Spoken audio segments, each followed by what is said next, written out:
To a liberty, to a liberty. Ten toes down, I'm around with the gang. My whole life I've been doing my thing. Get that money, ain't no thing. Everything I do for the gang. Ten toes down, I'm around with the gang. My whole life I've been doing my thing. Get that money, ain't no thing. Everything I do for the gang. Anything I do for the gang. Took those L's and I took that blame. All money in, we ain't copping no change. I like ice cool cause it did a good day. Don't need 3 whips, don't need no rain. I'ma keep it simple in the Chevy ice skate. Thank the Lord inside my way. Lace my shoes and I'll get to that cake. Yeah, hey.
What's up, everybody?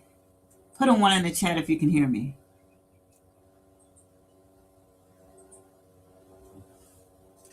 What's up, everybody?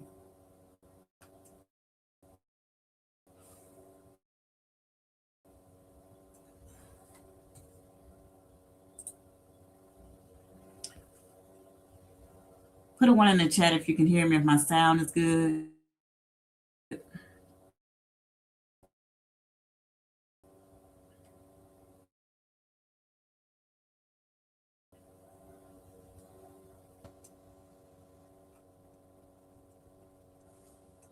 Hello, testing 1 2 3, testing 1 2 3. Am I back? If you can hear me, put a one in the chat. What's up, T Danielle? What's up? What's up? What's up, Glow Glow? What's up, Miss Vegas? Storylines. What's up with you?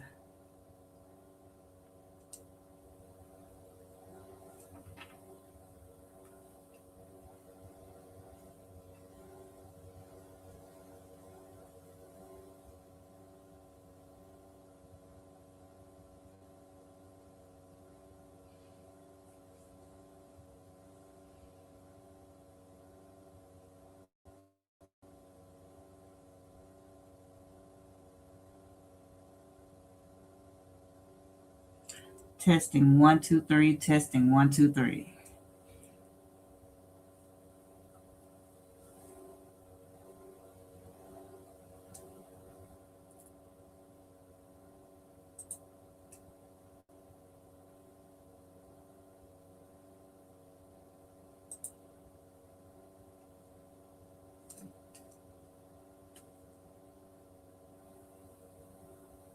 All right. Thank you, T Danielle. Appreciate it. All right.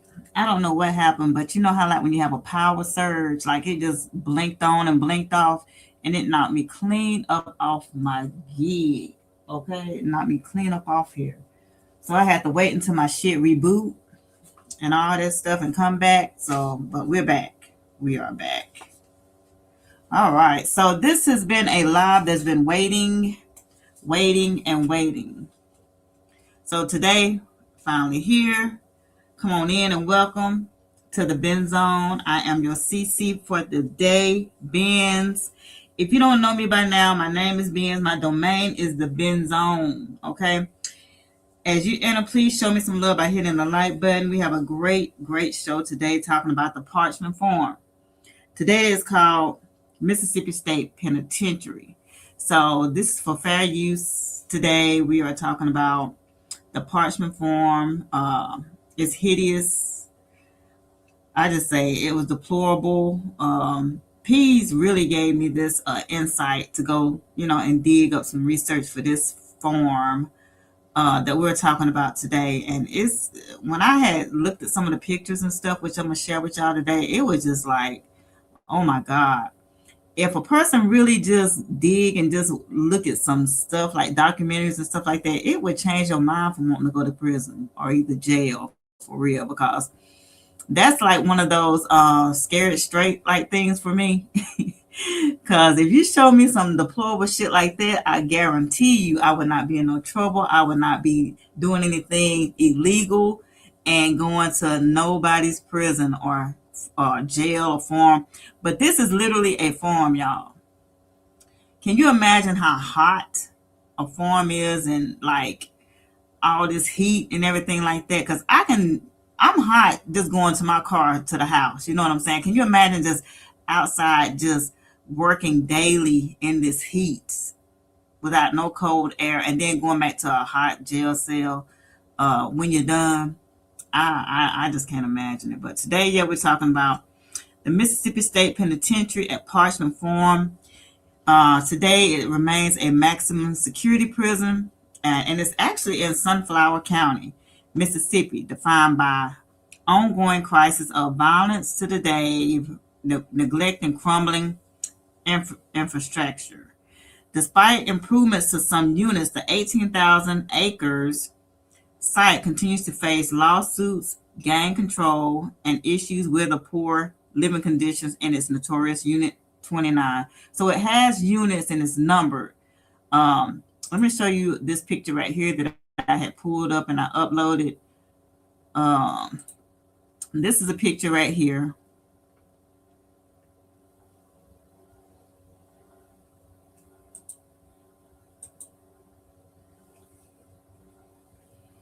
Right here. Okay, so let me put up my fair use, because this is fair use, y'all. We're talking about it today, and let's see. It's fair use, copyright disclaimer. Okay, so as you can see right here, the hideous living quarters of the prisons. Okay, so as you can see, it's a sheet or something hanging up right here. Let me put this down for a second, because as you can see, look like they're washing something in this sink right here. That white clothing in that sink, like they're doing their laundry in that sink. The walls is ripped out. It's mold. The flooring. That's the shower. Look like that's the shower flooring right there, where it's like ripped up and it's mold and shit around it. And as you can see, look like the electrical is not good at all on the walls. There's mold on the ceilings, on the walls, and it just look a plumb mess. It looks a plumb mess. Um, Another picture right here, as you can see, it has rat infestes, where rats been pooping, where they had been crawling around. Look at the living quarters. The living quarters is small as hell. I mean, it's just someplace I would not want to be or want to go. It looks just plain, just nasty, filthy. Um,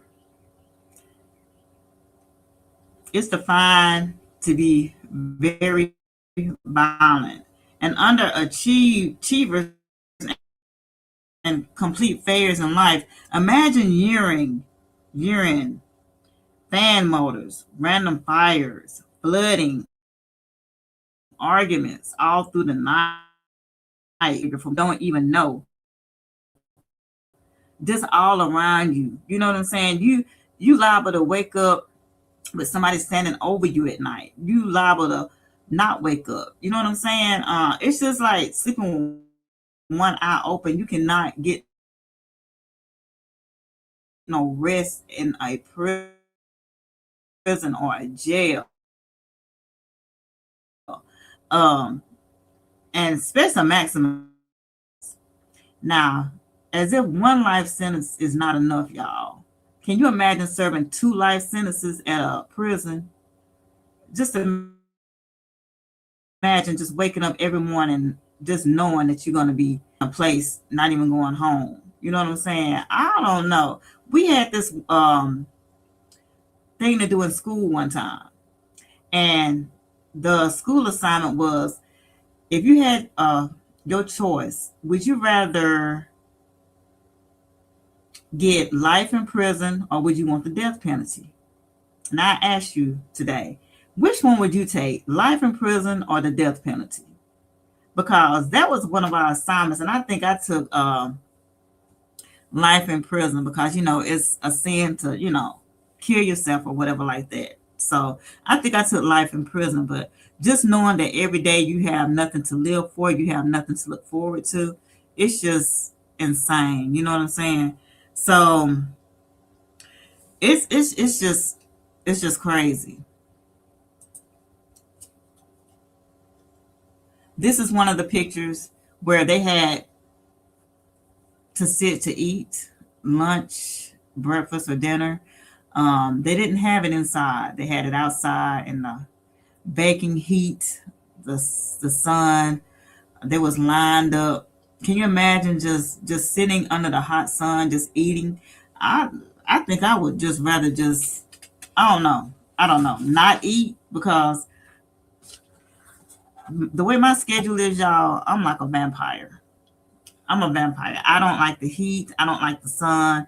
Anybody can tell you I'm a night owl. That's how I am. I'm a night owl. What's going on, Patricia? Welcome. Thank you for coming through. I appreciate you. I'm a night owl. And when it comes to me and my freedom, I don't want to be forced to do nothing. I don't want to be forced to wake up. I don't want to be forced to eat. I don't want to be forced, hey, you have to take a shower. I want to be able to do things when I want to do them. But Parchment Farm, like I said, is a notorious maximum security prison. And as for profit labor camp plantation, known for harsh conditions and the trustee system, it inspired blues songs like Booker White's Parchment Farm Blues. So, key historical and cultural aspects of this farm, it was forced labor, operating like a modern day slave plantation. Inmates were forced to clear land and farm cotton in the Delta. And, when I watch documentary prisons and stuff like that, the prisons have the slaves, the inmates doing a lot of stuff, like slaving things for them to sell to the public, and the inmates gonna make it for free. They make it for free, and then the prisons and stuff sell it for whatever they want to sell it for.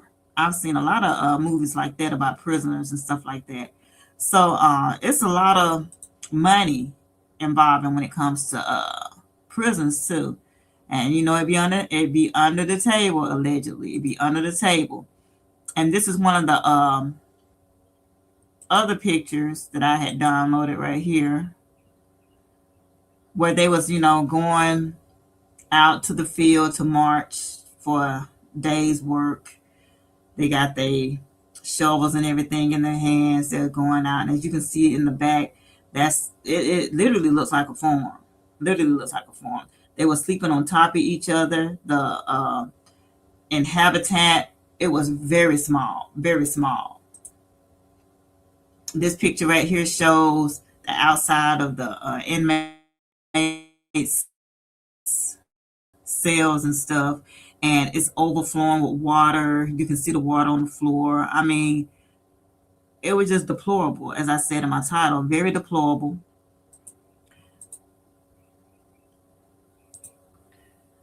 And cultural significance. Due to its isolation, it became a forum for folk music, field shoulders, and blues, attracting researchers and everything like that. Because once you are in a prison, what else is there to do? I've seen a lot of prisoners, find God in prison. I've seen a lot of prisoners, try to walk the straight and narrow because they don't see nothing in the future outside of the prison, because that's where they're at. That's their life now. What's up, Buddha Bell? How you doing? Welcome, welcome. Thank you for coming through, Buddha.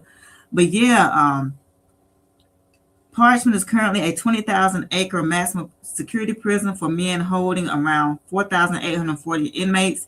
It has faced repeated investigations regarding inhumane conditions. And as I showed y'all, it had rat infestees, and it had flood and water,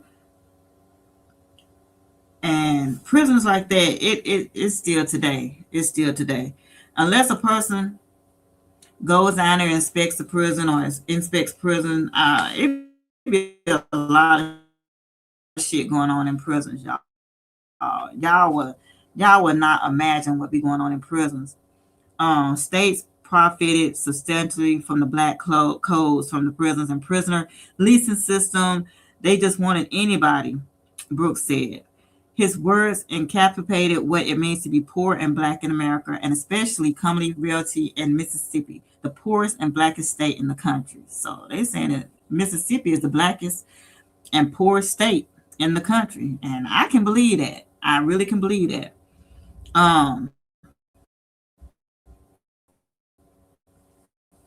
Due to shifts in the political and economic landscapes, prisoners leasing faded in the early 20th century, but its place rose Parchment Farm in Mississippi, Anglo Prison in Louisiana. A lot of people y'all know about Anglo Prison. That's what Derek, I don't forget his last name, but the guy who escaped from the Louisiana prison, That's where they was in Anglo prison in Louisiana down there. The ones who escaped from that prison, and they caught that Derrick in Georgia, right up the street. In addition to denying black people the right to vote, serve of juries, and testify against white people, African Americans could be arrested for minor offenses such as vagrancy, mischief, loitering, breaking curfew, insulting gestures, cruel treatment to animals, keeping firearms, cohabiting with white people, and not carrying proof of employment. Actions which were not considered criminal when done by white people. So as you can see, a lot of the white people got by with a lot of stuff which black people could not get by with. Um, which the amendment abolished slavery, and this is exactly what it was, y'all. It was slavery. This was slavery on the farm. It was actually slavery on the farm. Unit 17 at the Mississippi State Penitentiary at Parchmen is the designated maximum security cell block used for all executions in Mississippi, known historically as a brutal high security area. It houses death row inmates with reported in recent years. Okay, so key details about Unit 17. Okay, so the purpose of Unit 17 was housing Mississippi's death row inmates and serves as the state's execution chamber. So this was the part of the prison where the worst of the worst was bedded. The worst of the worst was bedded at Unit 17. History, formerly known as Little Alcatraz. It served as the maximum security unit with a reputation for being hot and dangerous. Execution location. All executions in the state are carried out here in Unit 17. Location, part of the larger Mississippi State Penitentiary, an 18,000 acres facility in Sunflower County. So Parchmen Farms has a long infamous history as a prison farm based on a plantation model, where the death row and executions are carried out. They are followed through. Okay, so men on death row are held at Unit 29 in the Mississippi State Penitentiary.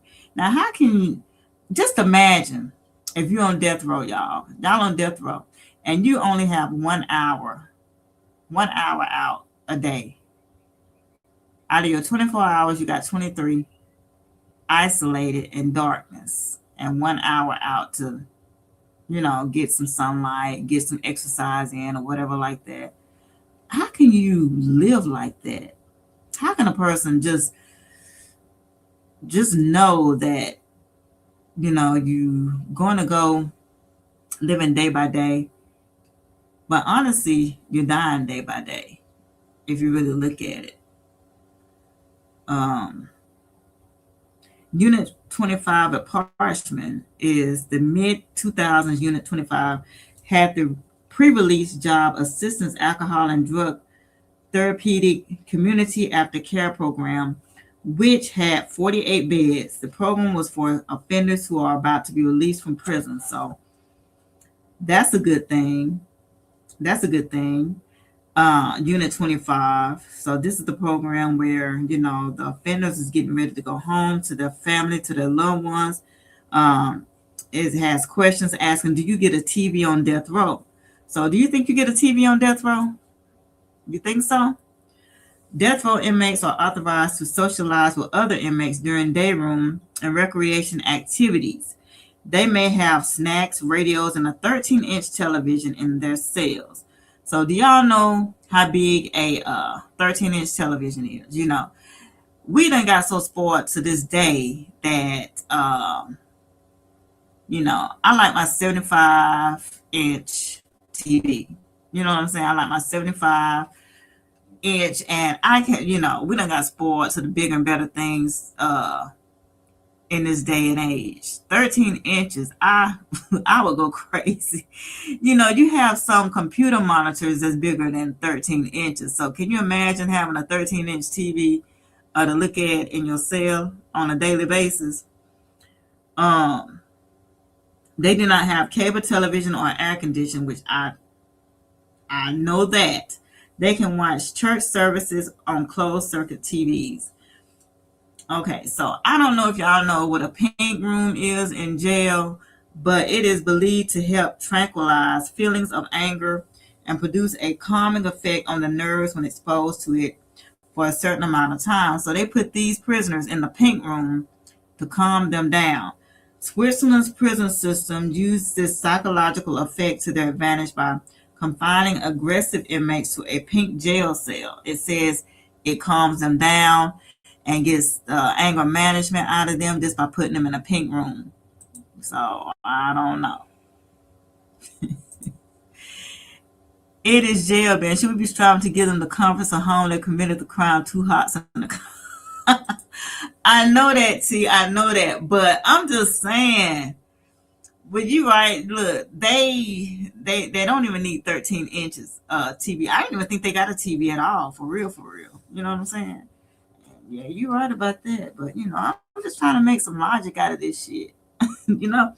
So why do prisoners need condoms in jail? So have y'all ever thought, do the government provide these prisoners with condoms? You know what I'm saying? And this is called the catch 22 of condoms in the prisons. So when you hear somebody say catch 22, that means, look, they're providing condoms to these prisoners.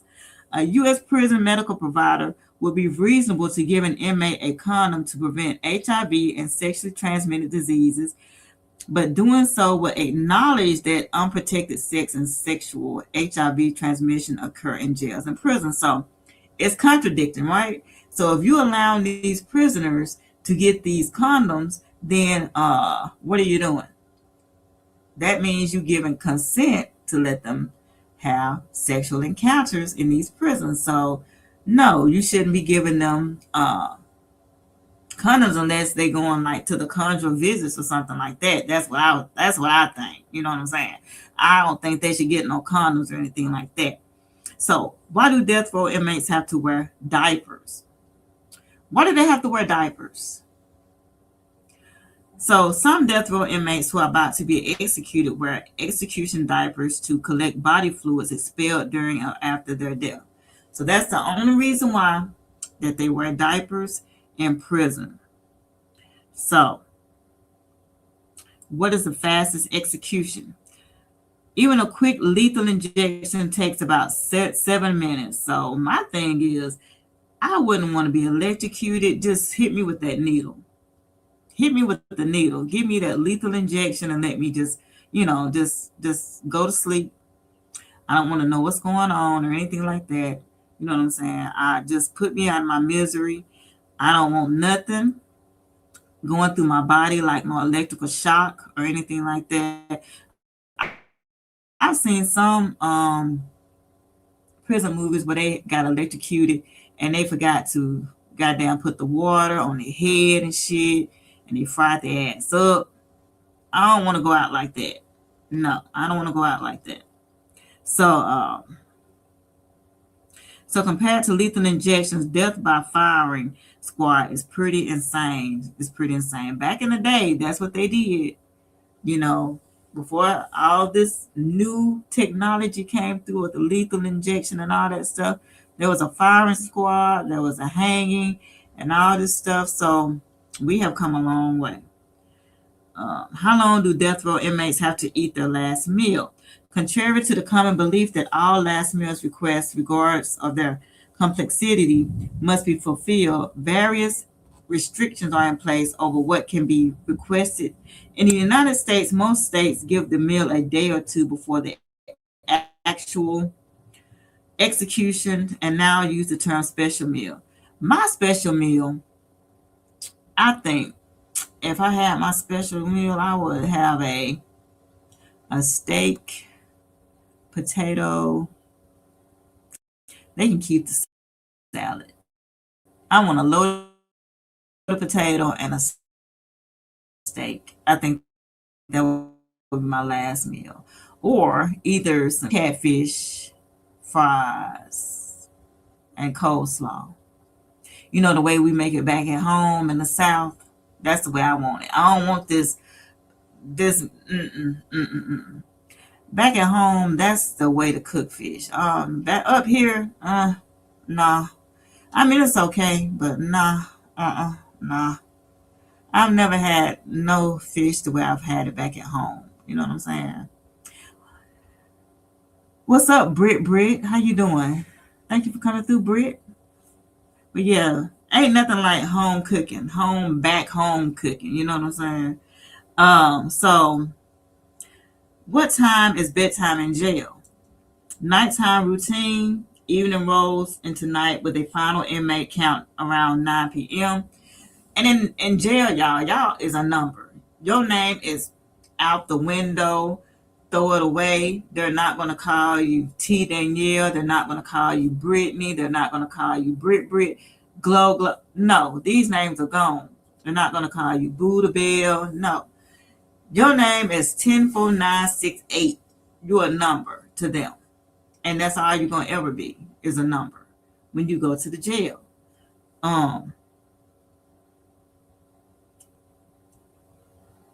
And when they call your name at roll call, that's your number. That's your name. And then there's a little more free time until lights out between 10 and 11. That's when the cells lock down and quiet rules the night. So when you do the roll call, go to your cell, then it's locked down. That means you can't get out the cell. You can't roam around. That means you is in for the night. They don't give a damn what goes on in that cell at all. You locked down for that night. So, are there bras in jail? A lot of people don't know. Are there bras in jail? Can y'all tell me that? Even though y'all probably ain't been to jail, but do y'all think it's bras in jail? Do you think they hang low? Do you think they give them bras in jail? Do you think they just go loosey goosey in jail?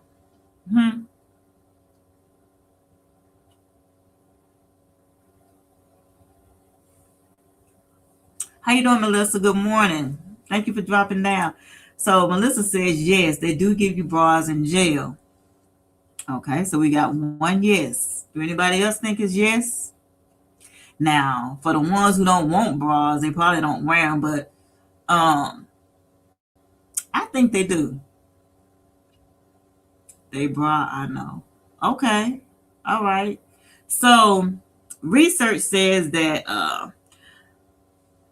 American Detention supplies women's underwear to federal and state prisons, county jails, detention centers, correctional facilities, hospitals, behavioral health care facilities, homeless shelters, and other facilities. Prison bras and prison women's panties are available in a variety of sizes.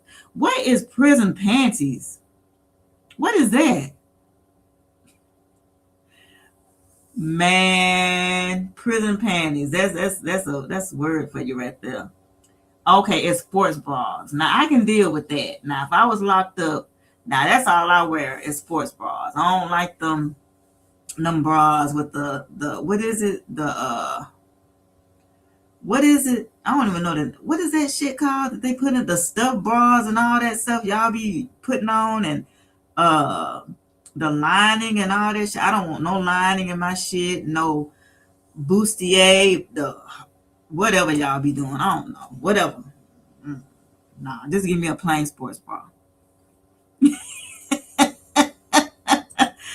Melissa said everybody asked me, wait a minute, hold up.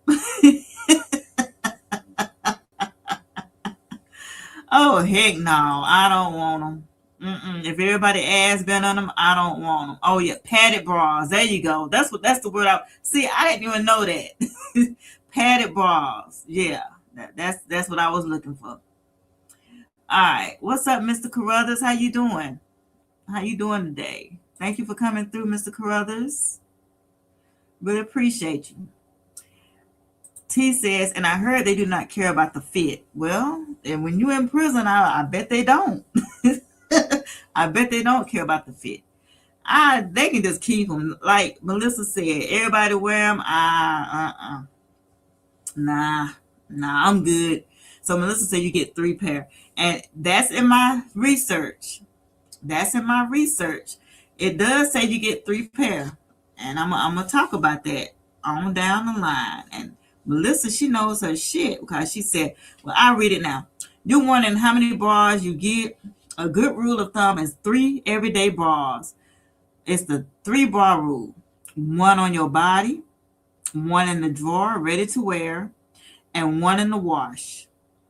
So, recommended 2 bras in a neutral or skin tone shade like our mocha or taupe bras, and at least one darker like black.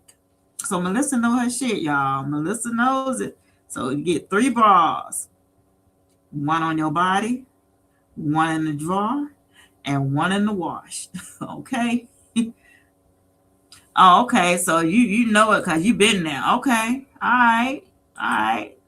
Well, anytime you want to hit my link and you want to, conversate and tell us all about it, you know what I'm saying? Because, I watch prison movies. I will watch a prison movie over anything else. I be inclined and shit like that. Because I don't know. I just like them. I just like them. I guess it's because it's survival. You have to survive in prison. You know what I'm saying? You have to survive. And that's one of my, I guess, modes or whatever, because I'm a survivor or whatever, and I just like to survive.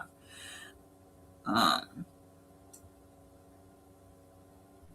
okay, so the next question. How big is 7 inches in condoms? So we're getting to the nitty gritty. Standard condoms are typically around 7 inches long with a nominal width of 53 millimeters. Many people use their condom size successfully and have great experience with condoms. However, others experience condoms slipping, squeezing, bunching, or erection loss when condoms are too tight. So these are the ones who, when they're giving them condoms in jail, they have to give the correct size because they have extracurricular shit going on. So. So what is the craziest last meal requested by a death row inmate? All right. So this is one of the craziest last special meals by a prisoner, y'all. And it's the bomber in Oklahoma City asked for 2 pints of mint chocolate ice cream. That isn't a meal. It's a sugar high waiting to happen. He had filet mignon covered in bacon, shrimp, and garlic butter, asparagus, and goat cheese for dinner. Ugh. That just sounds like a stomach ache waiting to happen. Mm-mm. I couldn't imagine asking for ice cream for my last meal. No, no. Good morning, D Ham. What's going on with you? Welcome to the Ben Zone. Welcome, welcome, welcome. All right, so does Parchment allow conjugal visits? All right, so I'm assuming that every prison allows conjugal visits. The first state to implement conjugal visits was Mississippi, y'all. Mississippi and the Mississippi State Penitentiary and Parchment. It was enacted to convince black male prisoners to work harder for their manual labor. So if you was not doing your job in the fields, that cuts off the conjugal visits. This was done unofficially at first, but had become officially policy at Parchment Penitentiary by the 1950s.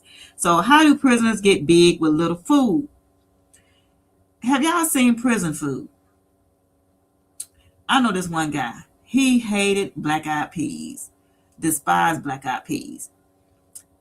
The jail, he wasn't in prison, he was in jail. The jail was only serving black-eyed peas. That's the only thing they cooked. And when it was all said and done, he broke down and ate those black-eyed peas. He ate those hoes. Well, being a former prison worker and also being locked up, I can tell you all prisons are not run alike. No, they're not. They're really not. No. I've seen some prisons, like this one prison only gave their inmates like a boiled egg. Gave them a boiled egg. Then it was like 2 prisoners had got into a fight, and then they had took the boiled egg back from everybody because when one person get in trouble, everybody get in trouble. It ain't just that person; they take it out on everybody, and that's why they be getting their ass kicked in prison because they be like, shit, you, nah, they be getting their ass kicked. So, how is the muscle built when it comes to people in prison? Because the food in prison is, they don't get that much. But you see some of these buff people coming out of prison and out of goddamn jail. They be muscle built, and I'm like, goddamn, you know, because that's all they got to do is like lift weights, do push-ups, because it ain't nothing else to do. You know what I'm saying? They wasted. Hey, if they got a chance to get out, they come out because why? And we're going to talk about why is their muscle built. Prisoners often build significant muscle with limited food through high volume body weight training, intense constancy, and supplementing the diet with high calorie, protein dense items from the commissary like tuna and ramen noodles. And everybody know that these prisons have these ramen noodles, y'all. And you can spice up them ramen noodles and put a little bit of anything in them and get like the tuna in it and the ramen noodles. You can put some carrots in it, some peas. Hey, you can have a gourmet. The combination of extreme free time, simple yet consistent nutrition, and the need to burn stress creates a perfect storm for developing dense. And there's a lot of stress when it comes to prisons. You're going to want to burn that stress and develop dense muscle and low body fat. So you have the high volume training. You're doing your pull-ups, your dips. Like I said, you're doing the weights because if anything else, prison's gonna have all this shit for you. They're gonna have the weights. They're gonna have the utilities to get get all the muscles, consistency and time with hours available. They got all the time in the world. They do rigid daily workout routines, allowing them to shit. I know if I went to the prison, I'd be buff as hell. I'd be so goddamn because you ain't got shit else to do. Nothing. What's up, LaKendra? How you doing? Thank you for coming through. I appreciate you. So Melissa said, nasty as hell, you get folks to buy your food. Yeah, commissary. Yeah, you have to get people to buy your food because that I call it slop. That food in prison is slop. It ain't no telling what is being mixed in with it. I've seen documentaries how the food was being brought in, how it's being handled. Just nasty. You better hope somebody sends you some money. Yes, yes. That's the only way you're gonna eat something that's decent. Shoot. So, and the thing about it is, the prison pump is used limited materials bags filled with books, clothing, or even other people to achieve high volume. Mr. William, I want to ask you, how did you like working at a prison? How did you like it? I know y'all remember that movie that the white chick, she fell in love with the prisoner, and it's a lot of people, males and females. They have that security, that reign, and then they get the flirting with the inmates and stuff, and think these people like you, think they love you. No, they just out to get what they can get from you and out of you so they can get the hell up out of there. You know what I'm saying? I don't understand why these people be falling for the okie doke. I don't understand that. But anywho, Weights been out the prison for years. Oh, so they don't have weights no more. Oh, okay. All right. Well, so what do they have now? Because some of them weights be used for dangerous intentions on other inmates. I know that. They can use anything. Goddamn, what is it? Toothbrushes to unalive inmates. They can make something out of anything. Anything at all. Melissa said, one of my sons working in a prison, they be institutionalized just as well as the prisoners. It's a heck of a job, but they make good money. Man, oh man. I don't know. At one point in time, I thought I wanted to be a policewoman or a security, something of that rank, like a security guard or a prison guard, something like that. But I guess it just wasn't in my cards or anything like that. Just to, you know. So okay, so next topic. What do low rise pants mean for men in prison? What do they mean? It was a job that paid good during the time, but there's is drawbacks that people have no idea was. Oh, I can imagine what's going on, Mr. Carruthers. I can only imagine. Oh, so with the is is the prisons more up to date now? Do because stuff like this, I'm like, what the heck? Like living quarters and stuff like this. Is the prison still looking like this? Because I've never been to no prison inside of a prison. The only prison I've been to, it was like in the kitchen down, like the kitchen hall or whatever. I ain't been in no and that was a visit a friend, and I didn't never go back. I didn't never go back because while I was there, it was a fight that broke out, and it scared the living shit out of me. Like they had rats and stuff, but like T. Danielle said, hey, yeah, hey, you there to pay the time, and look, it's not a grand luxury 5-star hotel, so. But it seemed like that the inhumane society should step in and do something for some of it, because some of this stuff is just nasty, y'all. It's just nasty, for real. Mm-mm. They haven't had weights in about and less than 8 years. Oh wow! So I guess they're doing push-ups then. They just doing push-ups. Mm. So yeah, we're gonna talk about, you know, in prison they have low-rise pants, also called short-rise pants, are worn at your hips. You know what I'm saying? So nowadays, the young men they wear sag. So however, the pants usually sit a little below your natural waistline. Low-rise pants include the bell bottoms pants that were popular in the 60s and 70s. So when you see these guys with these sagging pants out, it they say it orchestrated from the prisons, y'all. Don't shoot me. It orchestrated from the prisons. So when you see these guys out here with these low hanging pants off their ass and hips, they say it orchestrated from the prison. I ain't got nothing to say about it. Nothing else to say about it. What's up, Two Royal? How you doing? Thank you for dropping by. Y'all, please hit that like button for me if you ain't hit it already. Okay, all right.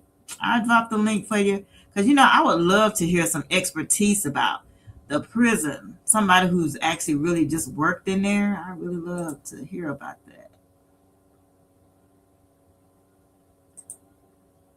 I don't need no help. Okay. All right. There's a link right there. All right. So yeah, they said that and for me, I don't wear sagging pants or nothing like that, but I don't like my pants fitted or anything. I don't like fitted pants. I don't like nothing tight on me. I wear my shit loose. And if you can nothing fitted. No, babe will tell you. Yeah, whenever she see me, my shit be loose. I don't like nothing fitted or fitting tight on me. Hell no. But they're not sagging though. They're not sagging. Uh-uh. There's a link, Mr. Carruthers. Whenever you get a chance, you can hit that link and come up here and chop it up with me for a little bit. But yeah, these living quarters, oh my God, that look like the hole right there. But that's actually the main living quarters. You can imagine what the hole looked like. Yeah, people lose their mind in the hole. They lose their mind. Shit, I don't blame them.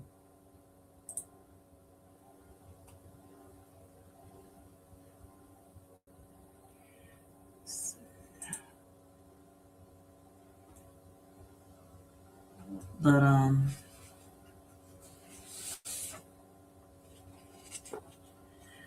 right. But like I was saying, you have three bras in jail. The one that you have on your person, the bra that you have in the drawer, or whatever they have to put them in. Because I don't think you had that much space. And I don't know why this thing is asking me for help. Because I don't need no help. You know, this StreamYard is funny now. It's a lot of shit, new shit on here. Yeah. Mr. Carruthers. Good morning, dear. How you doing, Benz? Hold on, let me drop this banner. How you doing today? I'm doing great. Just sitting back listening to you when they said parchment. It's ironic that, I've been, like I said, I worked in a couple of prisons, Statesville Penitentiary in Chicago, Illinois. And that was back in the early, I want to say, 80s. Then I went to Pontiac, Illinois, which was completely different. And I Mm-hmm. lived in Mississippi and I visited Parchment because I was going through a class because I was going to be a correctional officer in Mississippi. But there was no place for a black man to be a correctional officer at, really, during those times. But anyway,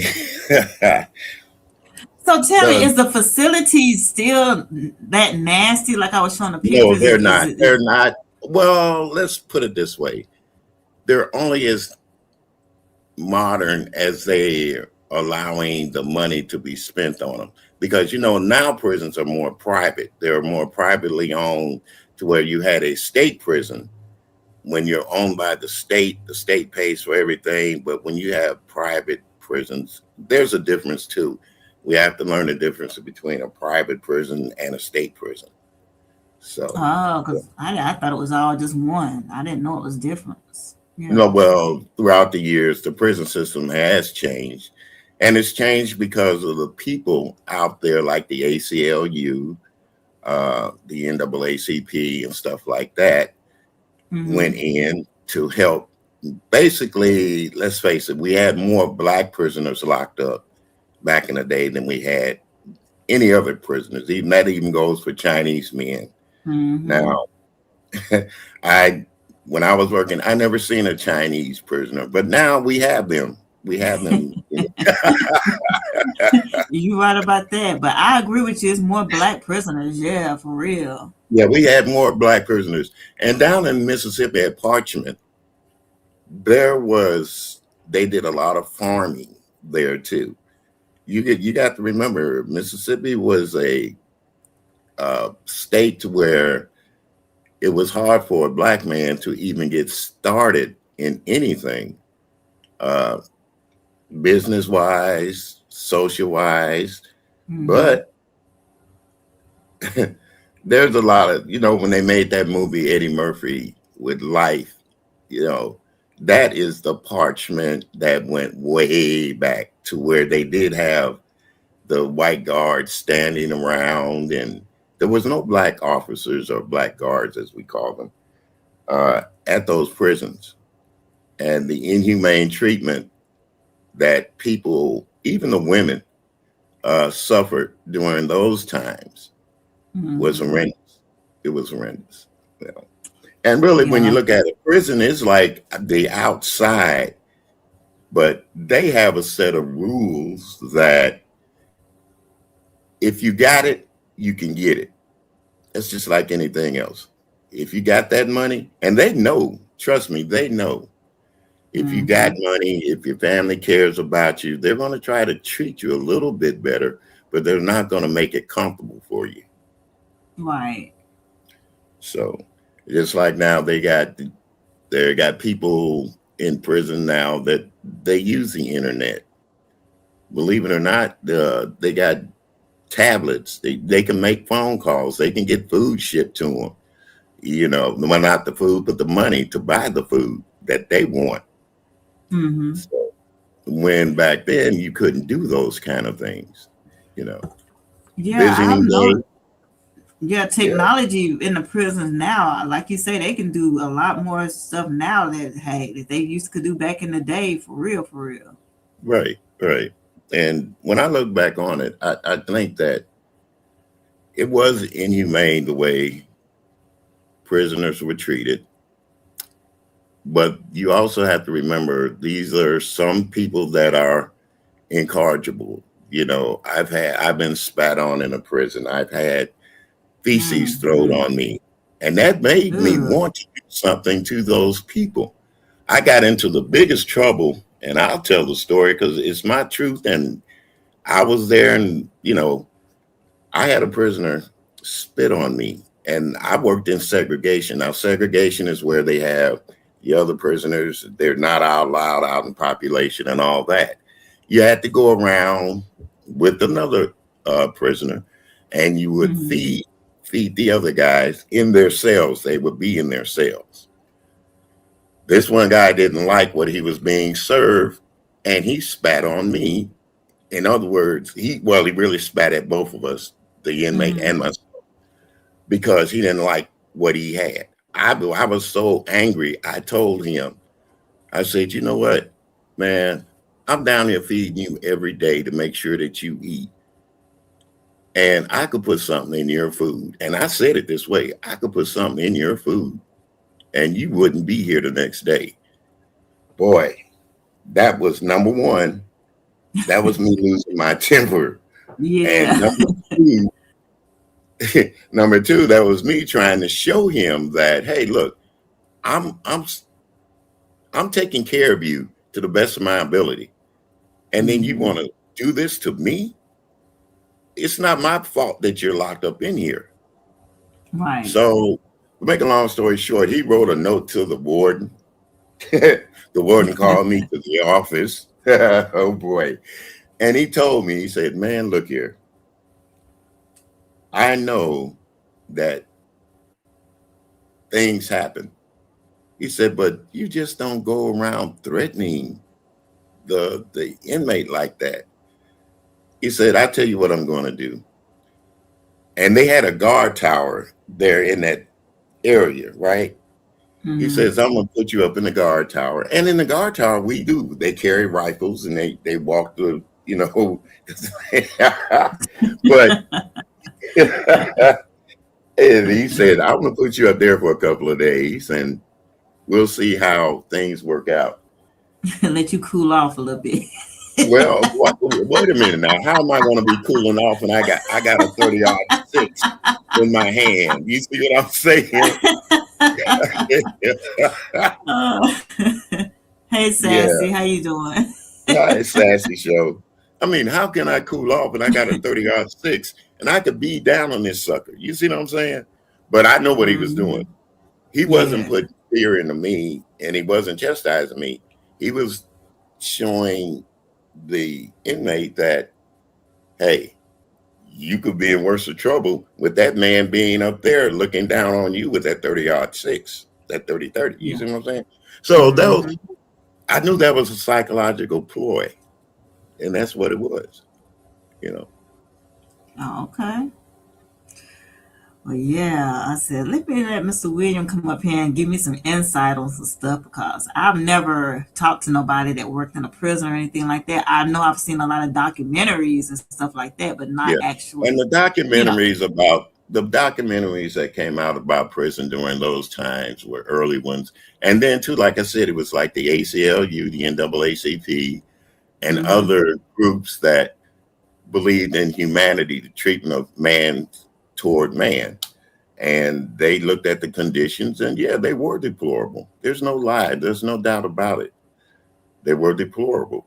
And those that wanted a change, they went about and made that change, some of it. But like I said, the prison system is sort of like being it's a whole world in itself.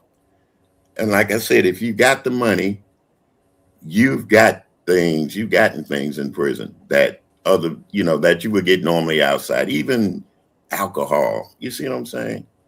There were Mm-hmm. guards, and I'm snitching on myself too, that did things when their family would slip them money. And you were talking about conjugal visits. Uh, there were people that had conjugal visits right there in the visiting room, and everybody looked away. You see, let's just say if the guards looked away, you were great. But if Right. you adhered to the rules, then you were a stickler. They didn't mess with you really that much. They didn't say anything. And a lot of times they would write home or call home to their families and let them know, because let's face it, I wasn't locked up with them 24/7. I lived outside there, except when I stayed at Pontiac. But they would have, where you lived at. And that's another ironic thing. They have prisoners working in the office when they bring in prisoners and they know their charges and the things that they're in there for. Right. And that's how they prey on those that are weak, or they prey on, or they buddy those that they know that's got the money and could back themselves up. Gangs were another thing that ran prisons. That was the truth. If you belong to a certain gang and all that good stuff, you know, they would take you in. There were rivalries going on, just like it is out here in the world.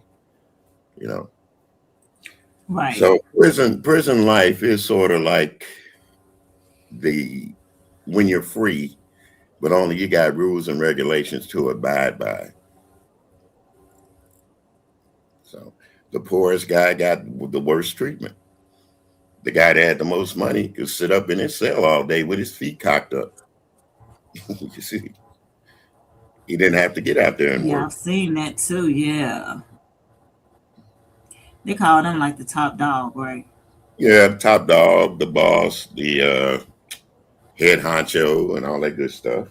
You know, Mm-hmm. and that they Yeah. had, and like I Yeah. said, they had even during those times, even back in the uh, 80s and 90s and stuff, they had gay men locked up in prison, and the guys knew that they were, gay, and they took it. They didn't take advantage of them because that's how they made their money. You see what I'm saying? That's how they got their protection. Right. You know, so So was you at a maximum? maximum security. Oh Statesville wow. is a maximum was a maximum security. It's changed over the years. And then you remember they used to have the round cell houses at Statesville. Mm-hmm. Their cell houses were round, and people can go back and look at it and and see how they were back then. And Joliet, that was another one. But when I moved down to Pontiac, that was a completely different subject altogether. So what's the worst one that you worked at? The worst The one. worst one is Statesville because it's Statesville. they had mostly the Chicago prisoners there from in the inner Mm-hmm. cities and stuff like that, the gang members. And I also remember meeting John Wayne Gacy, Richard Speck. Oh Yeah, wow. you see what I'm saying? So Yeah. I was at that time I was at the worst of the worst, but then again, like I said, the money was good, the pay was good. And for that time of year and era, black men who were able to get into the prison system. And let me tell you that they hired a lot of black people out of the city of Chicago or the suburbs and stuff like that because they felt that they could relate to the black prisoners more so than the white guards could. That's another thing that changed the prison system. You know, you don't speak my Mm-hmm. language, you don't talk my language. I don't want to talk to you. You know, but And another it, thing, they be like dividing up in gangs and stuff like yeah, that, yeah, right? they did. They divided up in gangs. Even when they were Mm-hmm. on the yard, you could tell who belonged to who from what sect because they had their own little spot on their yard, and you'd have to But watch your folks. in order to survive, that's what you had to do though. You had to like link up with people. You had You to, had to. right? You had to. And that was the truth. And like I said, it's just like the outside world, but only they're incarcerated 24/7, and they have their own rules and regulations. just like the street gangs do. They have their own rules and regulations. Right. The Mm-hmm. colors, even the colors were you could tell who was from a Crip or a Blood or even a Latino type deal. You could tell the Right, like tattoos. the Yeah, the skinheads, tattoos. Yeah, everybody skinheads. bald. Yeah, oh yeah. No, Don't forget them. Yeah, we can't forget them. can't forget them. No. You know, Mm-mm. but you also had the groups that were or nonviolent. They believed in going to. They had church service and all that. They would be in the church studies, and that's another thing. If you wanted a certificate, say of merit, to get out Mm. early, you would go to classes. They had classes, for the guys to go to. A lot of them chose not to because they knew when they got out, the outside would ostracize them. Because let's face it, we looked at people that have been incarcerated once they get out and they try to straighten up their lives. They go to get a job and they see the word ex-offender or convict. Nobody wants to give anybody a second chance, you know, when it comes to really trying to straighten out their lives. So a lot of that went on too. A lot of them. That's why you find people getting locked up again. One guy I knew, he would come in every winter when it started getting cold. He would get out during the summer. Yeah, wintertime, he's back in jail. I said, man, why you do this? He said, shit, ain't shit out there for me. So I might as well That's come what, in here. yes, that's what I'm saying. I've seen some movies, and look, some people unalive themselves because they're getting out, because they be like, ain't nothing out there for me. So, you know what I'm saying? They don't want to. They Yeah. don't want to leave. Well, and a lot of it too is mental illness. That's a lot of things we neglect about people in this world is their mental capacity to be incarcerated or even not be incarcerated and the things that they do. So, like I said, things have changed a lot. They do have psychiatrists in the prison, doctors, but Mhm. they're more adapt to listening now than they were way back when, say 20, 30 years ago, even 40 years ago.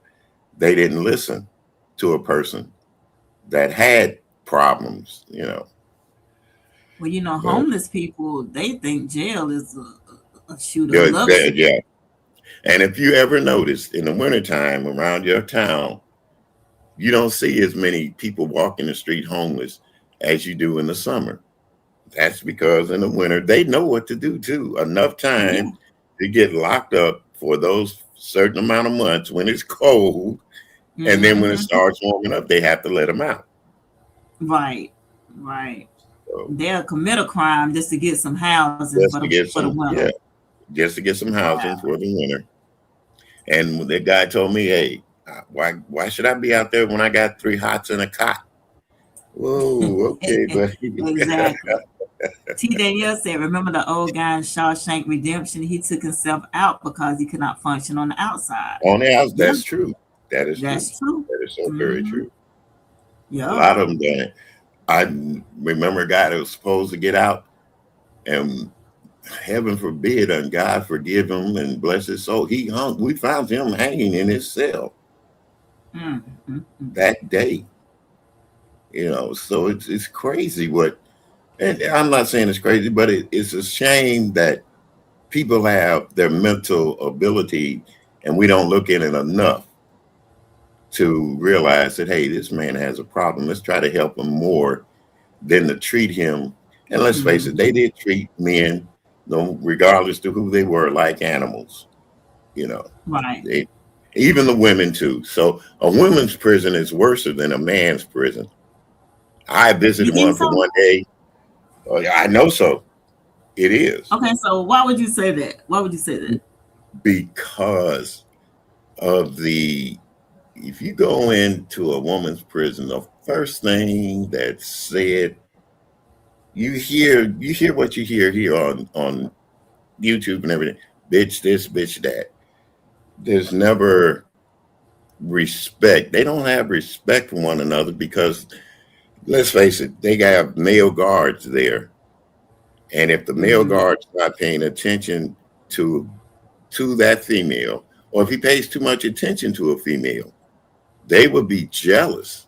They would get jealous, thinking that they're getting more than the next woman. Um, then you had your women in there that were, you talking about, I heard you say coming out buff. They already got some women in there that are buff. Yeah. Shoot. And see, those are the kind of women I wouldn't even tackle as a young man. Oh, hell no. No, no. Looking like those weight trainers. Yeah, yeah, yeah. Hey, But see, like Irby. I said, it's the prison system is just, it's just like anything else. The haves and the have-nots, and we Mm-hmm. do this out in the free world. So there's a big difference. But like I said, people have changed their ideas of treating people more humanely than they did even back in the early 50s and stuff like that. Prisons in 40s and 30s. Once you Mm-hmm. got locked up, didn't nobody give a damn what happened to you. You see what I'm saying? Right, right. Because I know a lot of people who could be locked up, once they, pass on and like they have their own cemeteries. They just throw you in a hole and just, Yeah, this stuff they do. They have what they call paupers' graves. yeah, Your family, if you pass away in prison, your family don't come get you. They have a detail. They have a burial detail, and they would take them out there and dig a hole, and sometimes in the middle of the night, and just dump them in the ground. You know, and that's that. Some yep, graves are unmarked. Some graves have, because of the affiliation that they might have, somebody might sneak out and put a little marker where they're buried at. But you would be surprised at the things that went on, during the early part of prison life. And like I said, people were more inhumane toward one another way yes, back then than they are now when it comes to places like those. Even you can compare, I say you can compare a nursing home to an insane asylum, what they call back then insane asylums, and how they treated people with the shock treatments and all that kind of stuff. I So would actually like to go visit a prison just to see how it is, like, you know. But I would be well, scared believe it I'd or get not, locked up in there. they still have tours.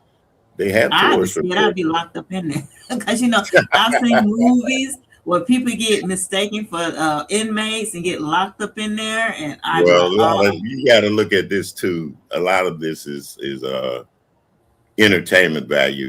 It's stuff that they make prison movies to try to make people feel the sympathy for actually the person that's locked up. But in reality, actuality, they're trying to tell you, you don't want to come here. You know, yeah. you see a lot of those Like I movies, said, and it's like a scared straight. Like yeah, scared you don't have straight. to. Yep, scared Mhm. straight. Shoot. And we did have kids, young kids. They used to bring to the prison, have them walk around, and the inmates used to say things to them and shout at them and tell them about disrespecting their parents and all that. Hmm. And Yeah. you had some kids that were scared. Then you had some that looked at them and said, "What the hell are you talking about?" Like, look, I cross that bridge when I get there, huh? Yeah, yeah. Shoot, some of these kids, shoot, they come out of the womb grown. I swear these days. Well, they were like that when I was a child. Let's not blame it on the modern day youngster because we've had kids even my when I was in my teens and stuff doing crazy shit, and it was like I said, with the invention of the internet and people being able to see everything out there in the world, they can talk about it. Now a lot of people you couldn't talk about it unless you were in the neighborhood and somebody called you, child, you know what so and so's kid did. And then you get that, well, yeah, he's a bad seed. Well, no, no child's a bad seed. A child has to be taught and nurtured, And Yeah. we've gotten away from the family values of things when it comes to our children. I don't agree with men or women or mothers and fathers that want to treat their kids like their friends. You're not their friends. You know, Exactly. you're a Exactly. parent. And as a Mm-hmm. parent, you should try to raise your child to be someone that when they get out in the world, you don't have to worry about them doing something to another person or being non-productive, you know. That's true. So just like everything else, there's a good, there's a bad, and that's even with parenting. We got some good parents, we got some bad parents, and we got some parents that say, "Oh well, 18 years, I ain't got to be bothered with them anyway," so they just do what they have to do and let it go. I have 30-year-old daughters, and I'm still in their lives to this day. They'll always be my babies. Mm-hmm. And see, Yeah. that's a difference too. That's another difference between men and women when it comes to nurturing children. The men, we kind of leave it up to the mother, but in actuality, that father should be able to sit down and talk to his daughters, if he's got daughters, about the Hmm. facts of life, about men, because he's a man himself, and let them know what to look out for and what they value as a man toward his daughter. You know, I got my daughters in their 50s now, and I I'm just so proud of them. I can say I'm proud of them. Yeah, they've had their ups and downs. They got problems in their lives too. But all Hmm. in all, they're still good women. You know, Right. they don't take no shit, which is I agree with that. But they know how to treat a man when they got one with respect. Now, if you're a man and want to act a fool with them, don't call me and tell me they done threw you out the window or hit you upside the head. Because They get no, that from you, Mr. Williams. They don't take no shit. They take that from you. they definitely do. They definitely do. I remember Mr. Williams when I had first came to this sector. You didn't care for me too much. You didn't. I was like, what have I done to Mr. Williams? Well, you know what it is, Benzone. I promised myself after I made that grave big ass mistake going on a certain platform and agreeing with everybody about this one woman.